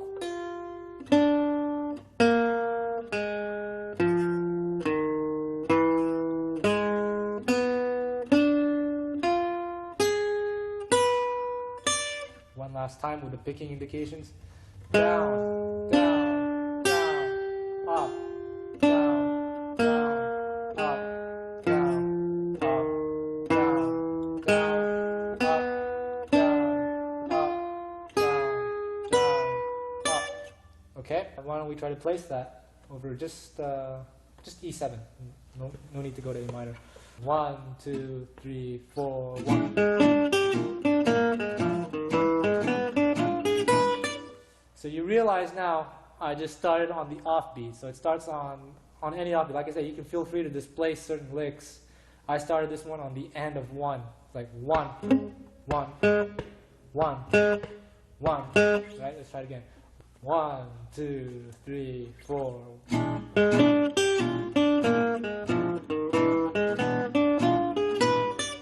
Okay?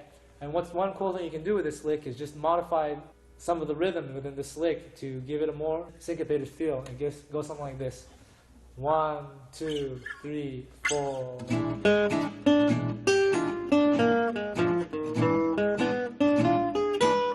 So what I did, I placed. It goes.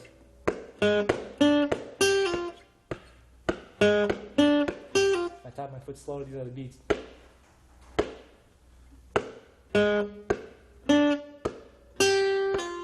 Try it again together. 1, 2, 3, 4. Let's try faster. 1, 2, 1, 2, 3, 4. Okay. Some more E7 licks. Here's another one that's sort of similar to that Hendrix chord. You can visualize the same one. You can visualize this, whatever you want. And it goes like this.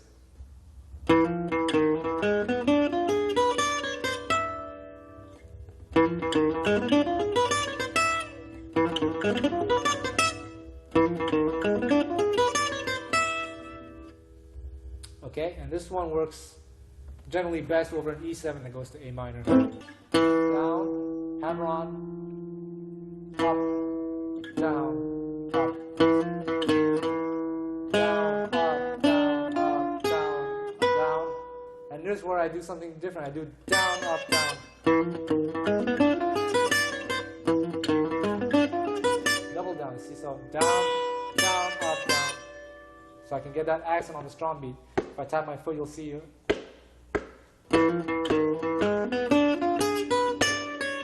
Right? And I do another down here too.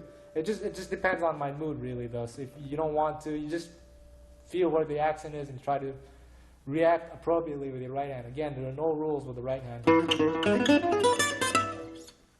Okay, so let's try to place that. Let's do that in E7, A minor. 1, 2, 3, 4.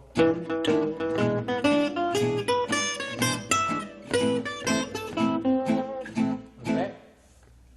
Yet another E7 lick. This one's nice.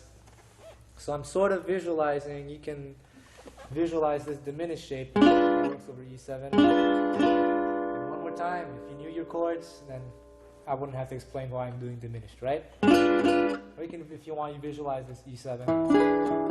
And it goes something like this.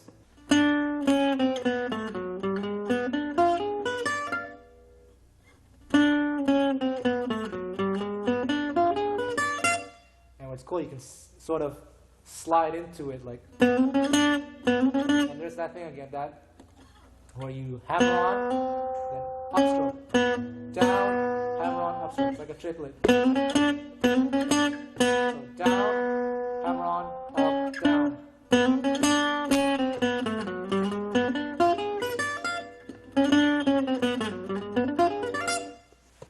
Slowly.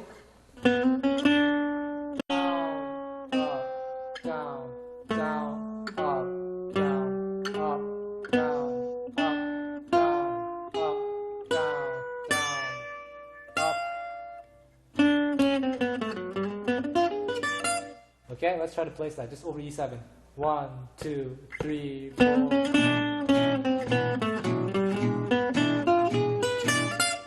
Okay, and another thing you can do is here, ham with a pull-off. If you want to replace the beats correctly with the right hand. So it's down, down, up, down, down, pull off, then up, down.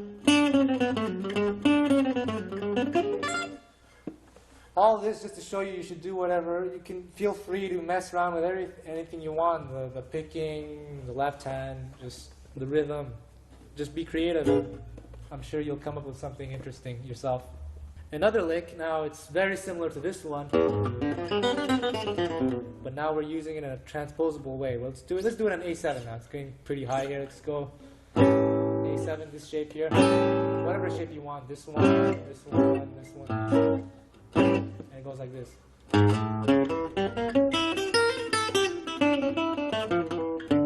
This one works best over A7 to D minor. It can work over A7 to D major as well, but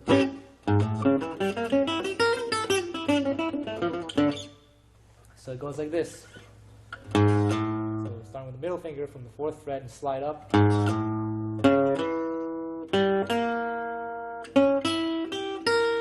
there's that we looked at before. Right? So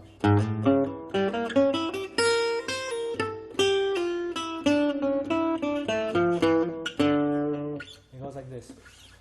Down, slide, down, up, down, up, down, down, up, down, up, pull off, down, down, pull off, up, down, up, down, up, down, down. You can do another down here or an up depending on what you feel like doing. Sometimes I do down, hammer on, pull off, or if you want, down, pick, pull off, down. Sometimes I don't even know what I do. I'll just, depending on how I feel, right? So let's do A7 to D minor. 1, 2, 1, 2, 3, 4.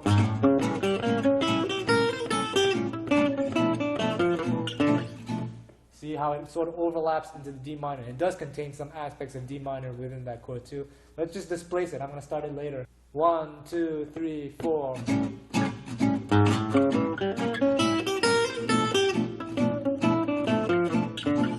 So I started that phrase on I think the and of 3 or something like that, just to show you how you can manipulate these things.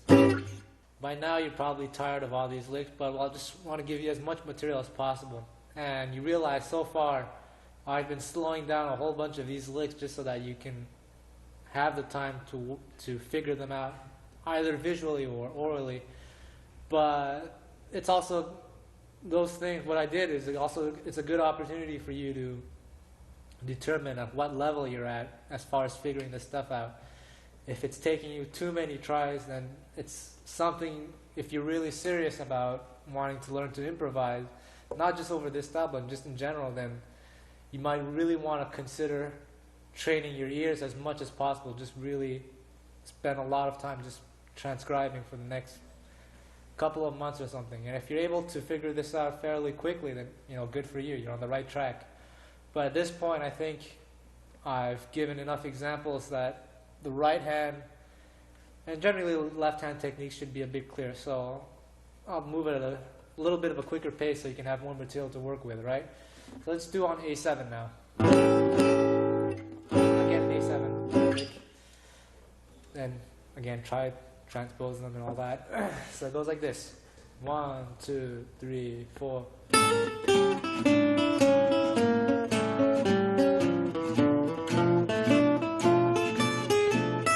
Okay, and I'll just show you now just myself.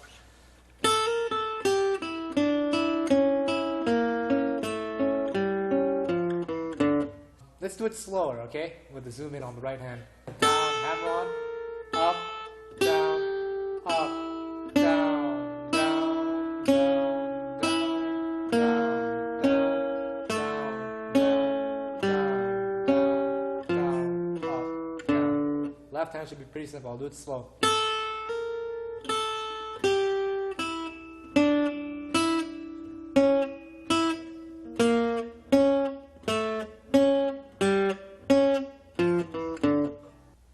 Another A7 lick. Again, I'm always visualizing this position here. Fairly easy.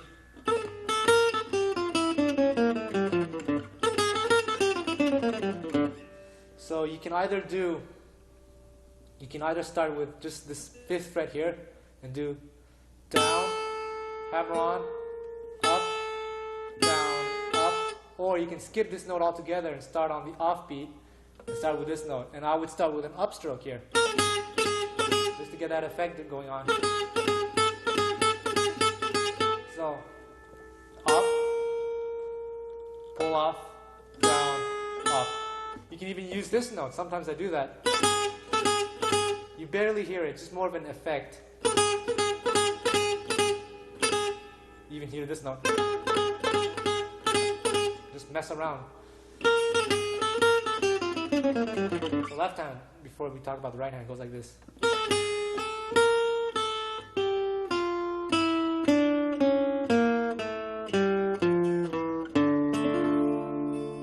Right hand, up, up, pull off, down, down, up, down, up, down, up, down, down, up, down, up, down, down, up, down. Slow. Up, pull off, down, up. Down, up, down, up, down, down, up, down, up, down, down, up, down. That's right. 1, 2, 3, 4.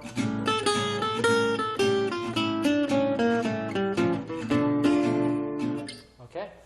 So this one I did the variation where I start on the offbeat with that little. Let's do one where it's much simpler. Just so down, hammer on, up, down. So it starts on the beat, this one.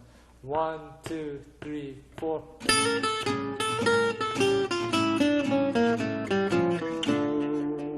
So here's one in A minor over this chord, this particular shape. Okay? And it goes like this.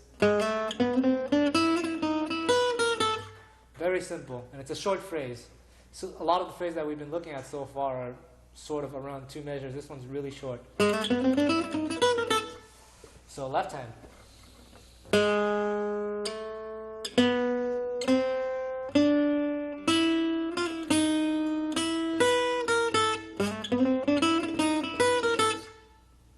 Right hand. Down, slide, down, up, down, down, up, pull off, down, up, down, up, down.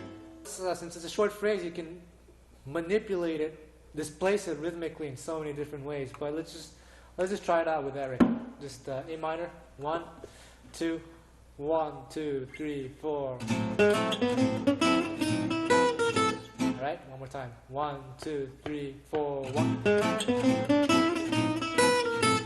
Okay, easy to use and it's good sounding.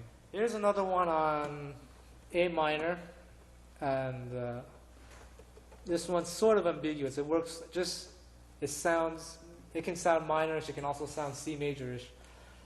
Let's just use it over A minor for now. And it goes like this.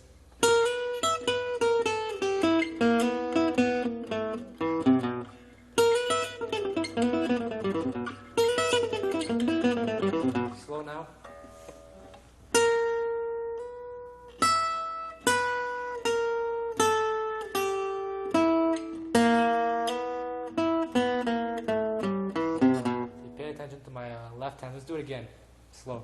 So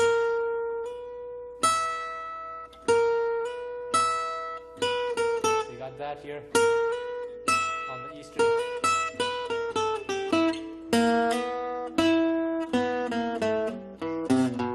So this time I'm not helping you out. I'm not telling you the notes or the frets.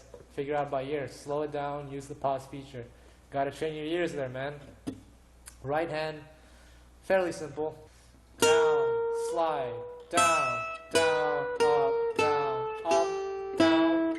down, slide, down, down, up, down, down, up, down, up. Let's try over A minor. 1, 2, 3, 4. Let's try it again. Notice how I started this one. You can start anywhere you want again. Just feel free to displace things rhythmically. But I started this on the and of 4. So 1 and 2 and 3 and 4.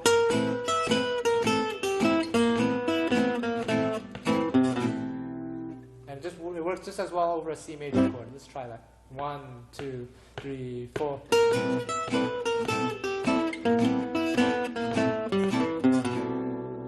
Okay, so let's do it in G7.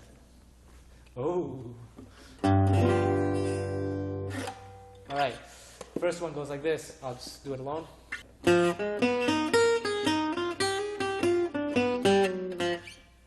Even slower.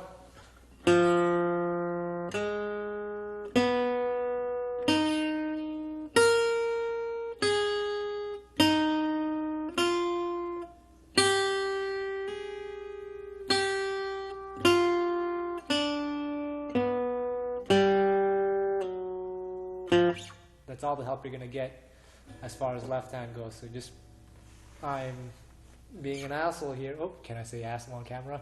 But you got to work on your ears, man, or just your sense of observation. It goes like this, fast.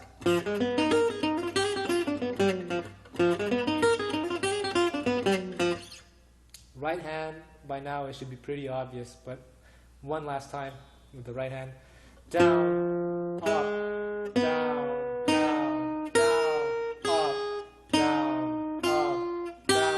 Hammer on, up, down, down, pull off, up. Okay? And there's a variation to this. Like before we tried with Eric, there's another way you can do it. And when I'm doing this, I'm sort of visualizing this position here, this G7.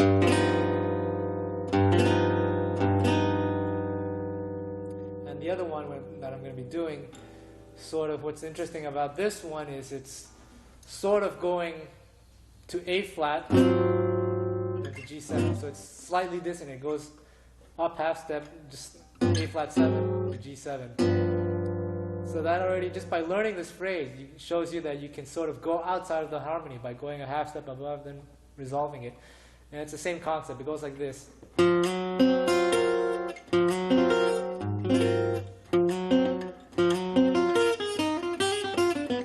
So this part is the same. It's just this that changes. Instead of goes. It goes like this.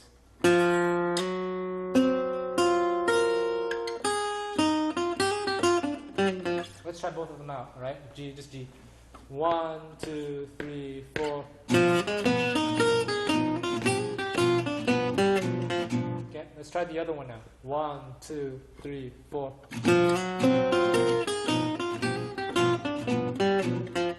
Okay, so here's another G7 lick. Very similar. You'll start realizing at one point a lot of these, you've seen them bits of pieces somewhere else, and you see just gives you an idea. These are all maybe just variations of each other, of each lick and everything. And so it goes like this. So it's doing that technique there.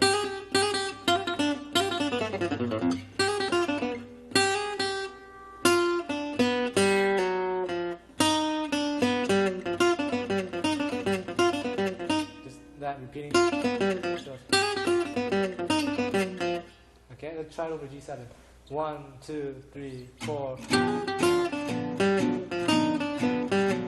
Okay, and what's cool about this, I did it as eighth notes here, da da da da da, but it works as triplets too, da da da da da da. Just do G7 anytime you want.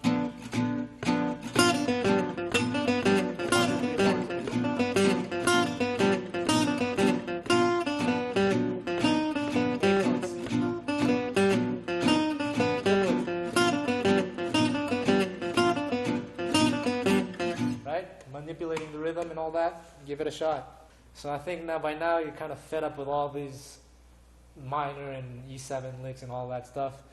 Why don't we have some fun? Let's try to place this over a famous tune. The chord progression: A minor, D minor, E7, A minor, D minor, A minor, E7, then turn around again.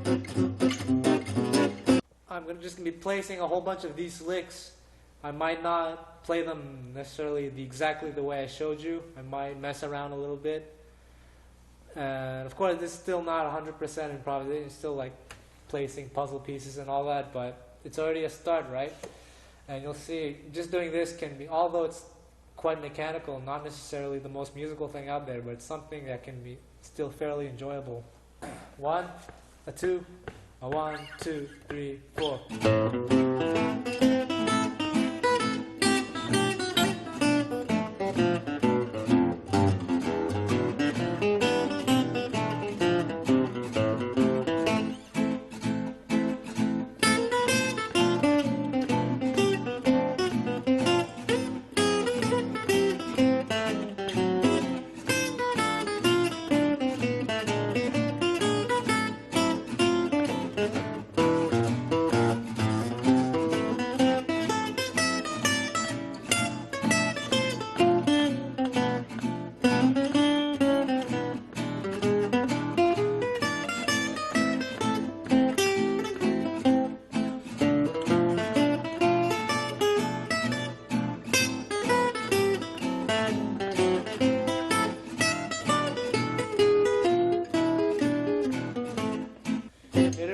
Idea of what you can do with all these, and it's sort of fun, right, to do this. And let's try this maybe a bit faster. It's a good way to work on your chops. So if you have a rhythm guitar player, you can just ask them to play faster. If you have a computer at home, you can put in the chord sequence and just speed it up. Let's give this a shot. 1, 2, 1, 2, 3, 4.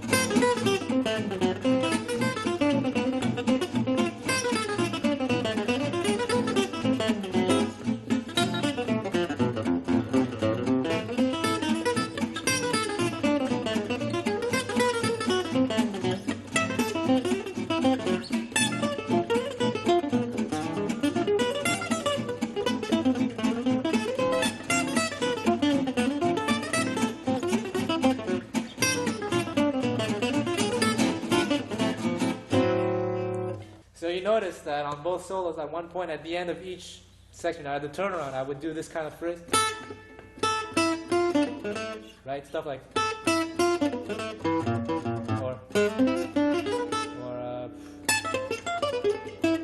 These are little turnaround phrases that you should work on. And if you want to get some of these, I'm going to show you a few, but all you have to do is just listen to recordings of your favorite artists. They do it all the time, not just on this song, but any song. So these are, I call these turnaround phrases. Turnaround is it's a piece of musical section that brings you back to the beginning of a section or to another section. Often it just emphasizes the root chord and the dominant chord. If you don't understand what that means, it doesn't matter. In the key of A minor, it's just, right? Or D minor. So in A minor, what I would do so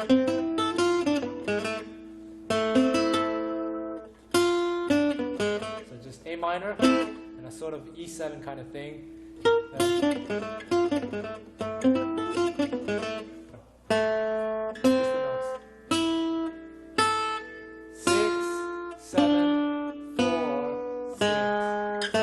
With the rhythm. 1, 2, 3, 4. Okay? Or there's also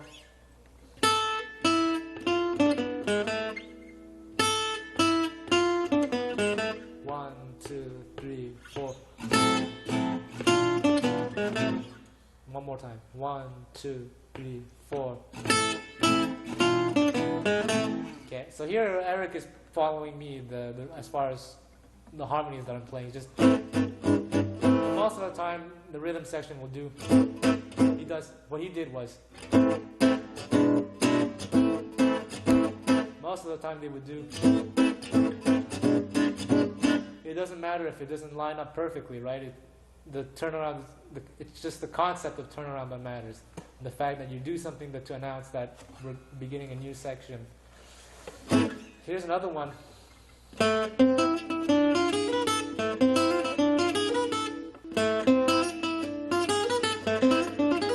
Let's try that. 1, 2, 3, 4. And for this time, since you're following me, let's do the as if you're doing. And I'll do this one. Let's do it from E7. Right? 1, 2, 3, 4.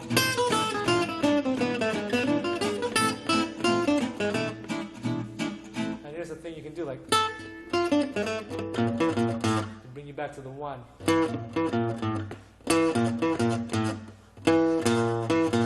Let's try together. 1 from the E7 again. 1, 2, 3, 4.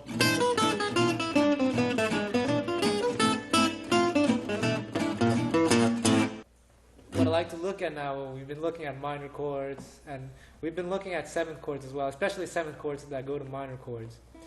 All these 7th chord licks will also work on the 7th chords when they go to major. Some depending, if you're careful with it, if you have good ears, just try them out. And if it doesn't sound good, maybe you can try to modify a note. Right now, we're not going to talk too much about that. We're just focusing on licks, right?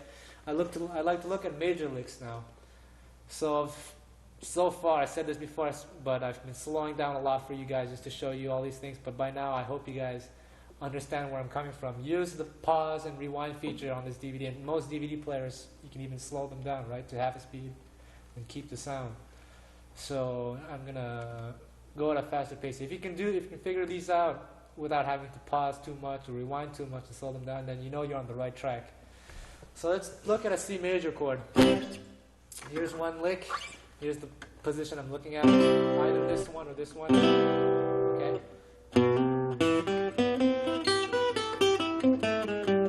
Again.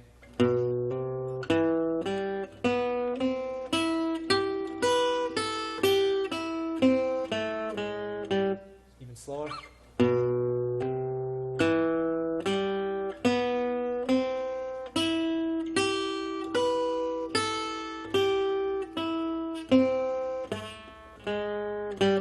With the rhythm, I start this on the and of 4. So 1, 2, 3, 4. Stop. Again. 1, 2, 3, 4.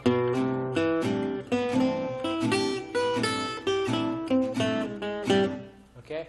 Try variations. Try, instead of starting on the offbeat, try starting on a downbeat, and maybe you have to modify a few notes to make things cleaner. 1, 2, 3, 4.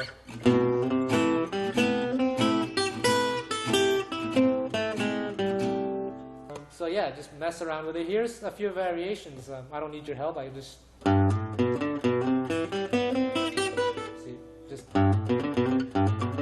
left-hand fingerings doesn't matter too much. Use whatever feels comfortable.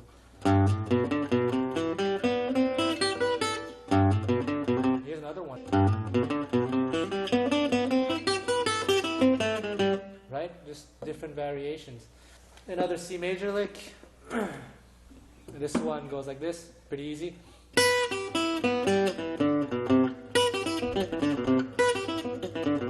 There's some elements of E minor in that. That should be hint enough that you can sort of play E minor over C major as well. But let's just play that lick over. 1, 2, 3, 4. Okay? 1, 2, 3, 4. Okay? And go over and over in C major. I'll show you what you can do.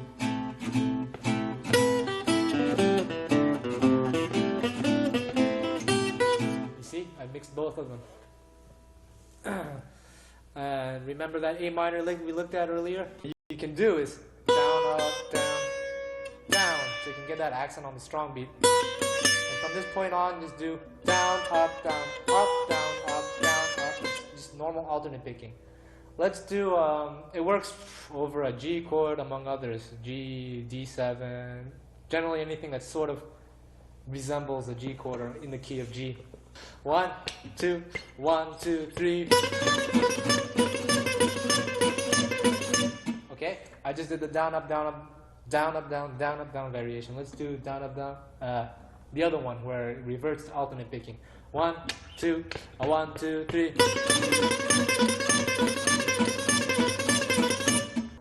So here's another one that I like, often done on the G string. Sounds something like this, etc. So you just all the way wherever you want, stop where you want, start where you want. We're starting on the 12th fret here. It's in groups of 3. 1, 2, 3, 1, 2, 3, 1, 2, 3. And the third note is always the open string. Or a ghost note, whatever you want. A ghost note means you sort of mute the note. Whatever you want, right? And it's just 12, 11, 0, 11, 10, 0, 10, 9, 0. Just going down chromatically. Real slow now. That's the end of the pattern.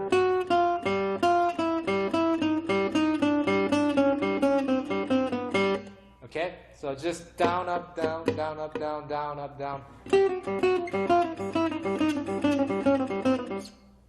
Another thing you can do is down, up, down, down, pull off, up. So every second time you switch from alternate picking to pull off. It just gives a different effect, and it works well when it's really fast. So I'll just do it one more time as much as possible. Down, up, down, down, pull up, up. Real slow, okay? Just listen really carefully to what I'm doing, or just watch the right hand.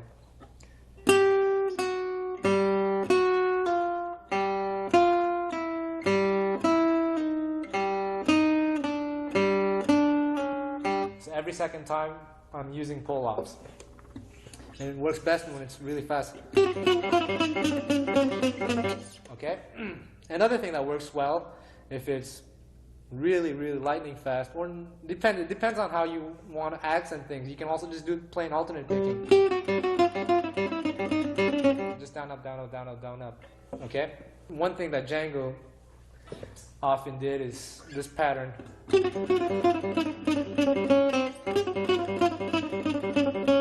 And I stop here, I just change the rhythm a little bit.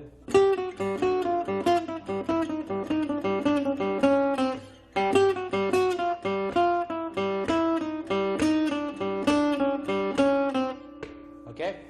And I'm going to do this over a minor blues progression in G minor, from G minor, C minor, and G minor. Alright? 1, 2, 1, 2, 3, 4.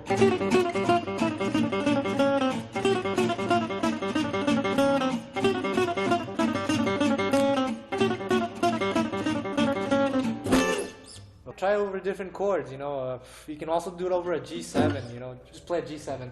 1, 2, 3, 4.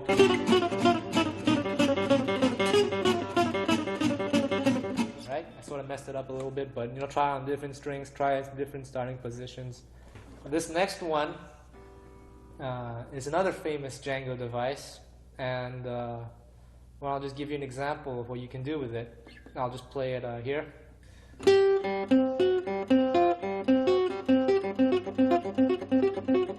So the left hand doesn't really matter too much. You can change and adapt it to different notes, different chords. What matters is what the right hand is doing, just doing this.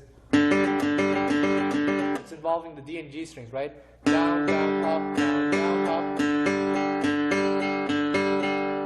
And in this example, I just stuck to something really, really simple here. I'm just doing 10, 0, sorry, 12 rather, 0, 10 on the D string, and then that's the end of the pattern, actually. Then the next note is 11, then 10. So I'll do it real slow. The pattern is just 3 notes. 1, 2, 3. All right, and just move the notes chromatically.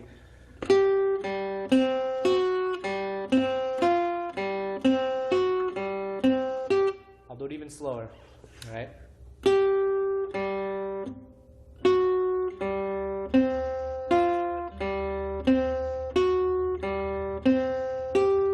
Again, that open string, you can use ghost notes as well. You can just sort of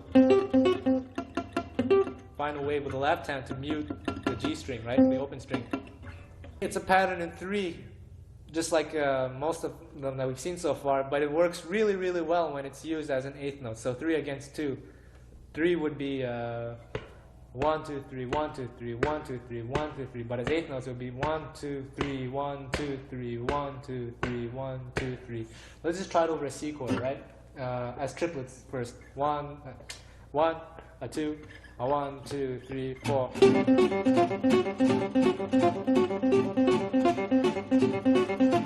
Alright? Sounds okay, but it sounds really best as eighth notes, especially when it's faster. So 1, 2, 1, 2, 3, 4.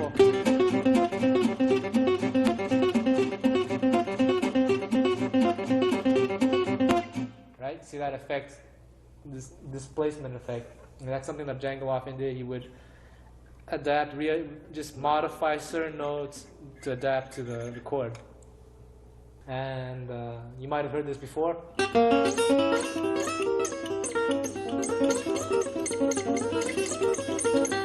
And it's just a diminished shape.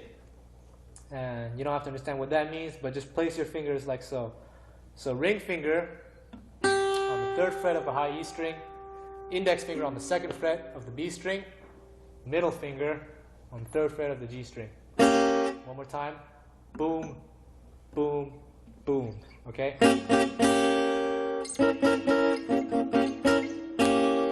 And this shape, it's symmetrical in that you can move it around every 3 frets. 1, 2, 3. 1, 2, 3. You'll run through 4 shapes before repeating yourself. Right now you don't have to understand why that is, but just that's the pattern itself. So here's an example where you actually start a string with an upstroke, because due to the nature of the pattern itself. So you do up on the high E string, then you skip down to the G string and do 3 downs. So up, down, down, down, up, down, down, down, up, down, down, down. And it starts on the offbeat. No, it doesn't. I'm such an idiot. Up, down, down.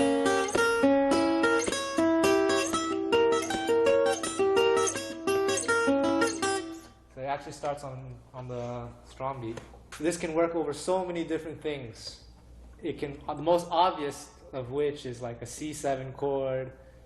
It can work over C7, it can work over E flat 7, it can work over G flat 7, A7. Hey, it can even work over G major, but let's not go there for now. Let's just do it over A7. Okay? 1, 2, 1, 2, 3, 4.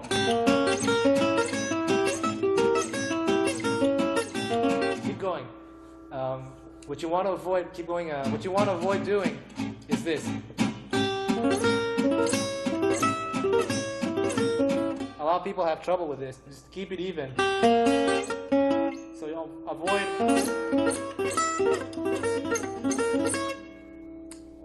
unless you want that effect. Just try to maintain that evenness in the rhythm. It's pretty simple actually.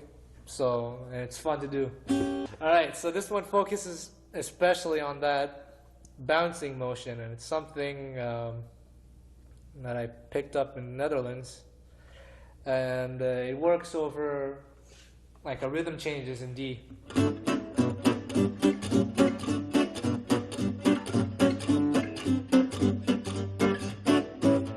It's really simple on the right hand as far as down, up, up. It's just alternate picking most of the time, but it really makes you work on just that bouncing hammer thing. And it goes like this.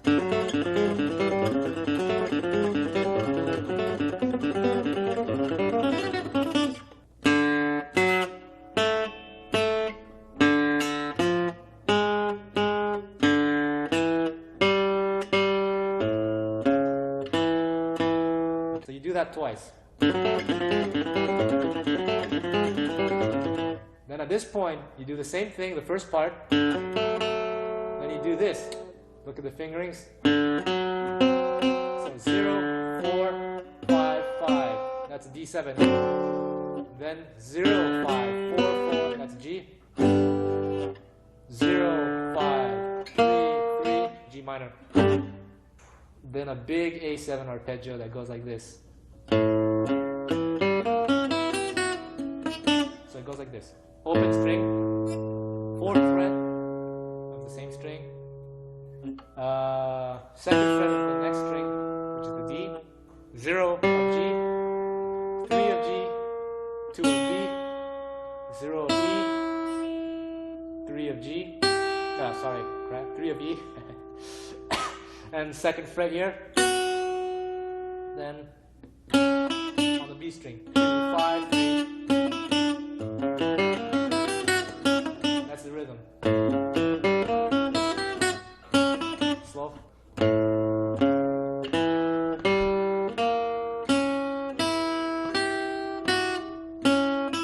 Oops, I sort of messed up the rhythm there, but just at least you have the notes.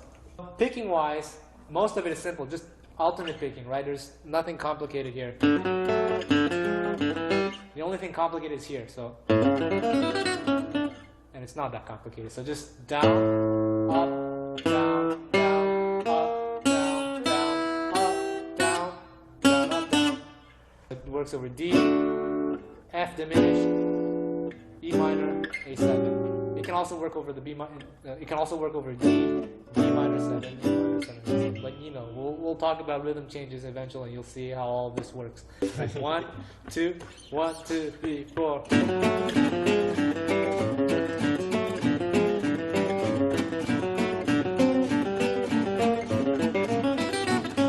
Let's do it slow, okay, for everyone. 1 and 2 and 3 and 4 and.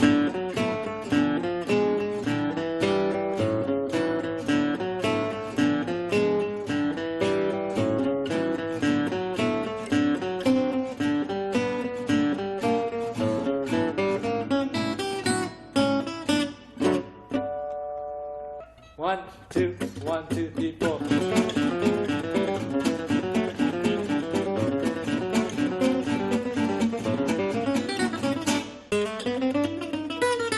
Play C. 1, 2, 3, 4. Keep playing C. I'm gonna mix it with.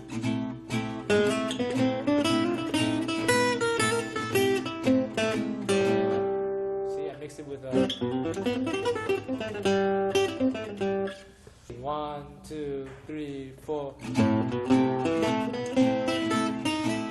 Right? That's the first A minor lick we looked at. We also did it over C, but here again, repeating myself just to prove that point that certain things, obviously the most obvious thing to do that lick over was A minor, but you can always work on different chords because they share some of the same notes.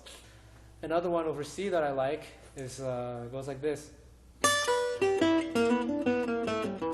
Very similar to the other one that we looked at, right? It goes like this. It does look, it looks similar to E minor. It's coming from sort of this E minor position.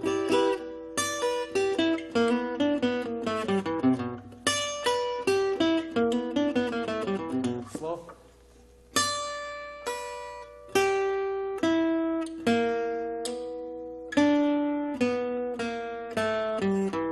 Try different variations. Right? Instead of, or just different things you can try. Let's try together. 1, 2, 3, 4.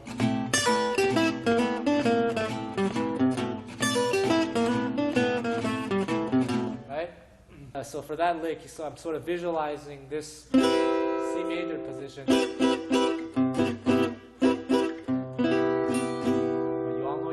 So don't have to explain it. Let's do another one. Let's do it in G. Coming from this position. It goes like this.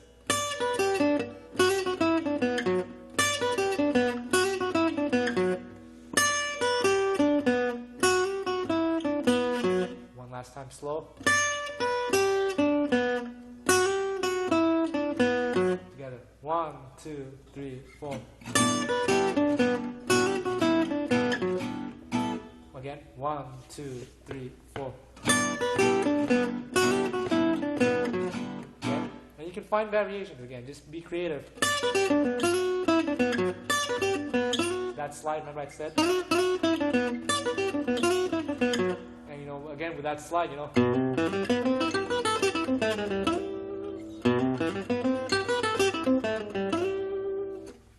Another C major one. This one's more of a concept than it is a lick, because you can start in a whole bunch of different places, anywhere in different directions. All you have to know is your basic C chord. You can visualize that. It only has 3 notes, and you only have 3 things to do, so you just have to memorize this pattern.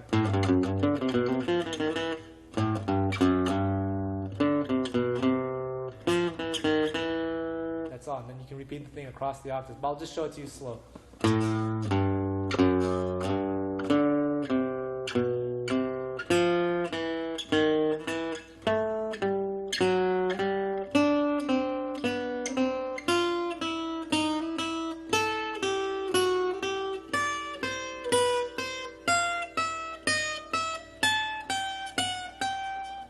And you can try different positions too. You don't necessarily have to do it here. You can.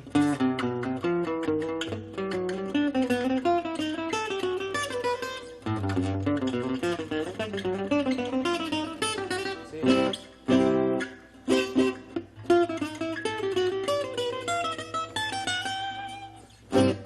Right. 1, 2, 1, 2, 3, 4.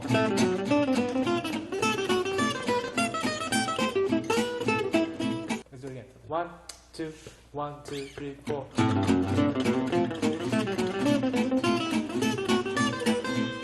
Okay, just things you can improvise it. You can just do it here.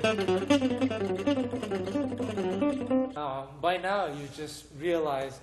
I mean, I can go on and on with these licks, but I think my point has been made that you should just work on material over chords or chord progressions that you have trouble with, and work on them to the point where it just becomes a reflex just to navigate across these changes and all that. All right, so what I like to do is work over just the first half of me chord progression, which you know by now because you did your homework, right?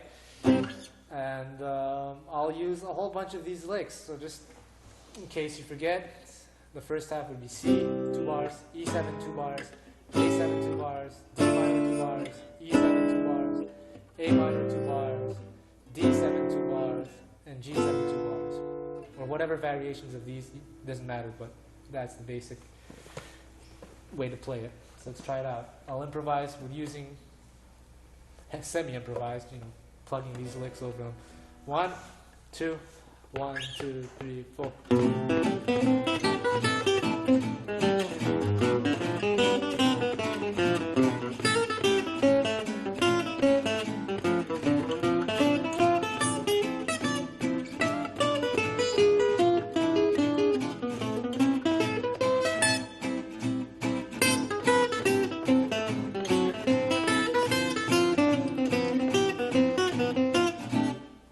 So what I did, you see on that D7 chord, I played that A minor lick, like I said, first on D7, right?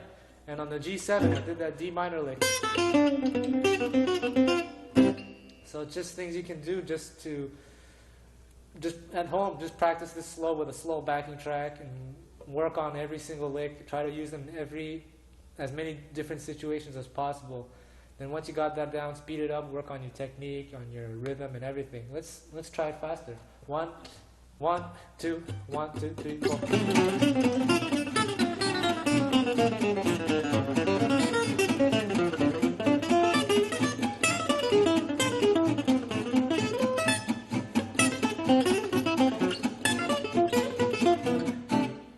That's kind of the end of this first DVD. I hope you enjoyed it. You have some stuff to work on, and you notice that I like to say right.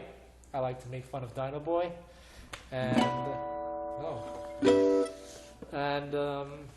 no, but the most important thing is that you just really work on your ears. If you're really serious about learning to improvise, then work on your ears. We spent some time on technique, but that's not as important. That's just for you, those of you really, really crazy about this music and really want to do this thing. Fine, cool. But ultimately, it doesn't matter what style you play. If it's improvised music, you want to work, you want to train your ears.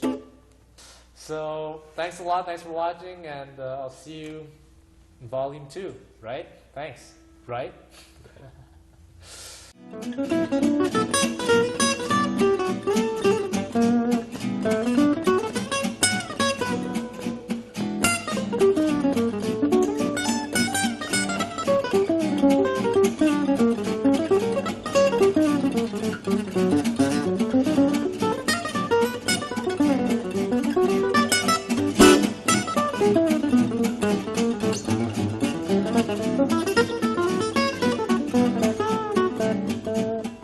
you.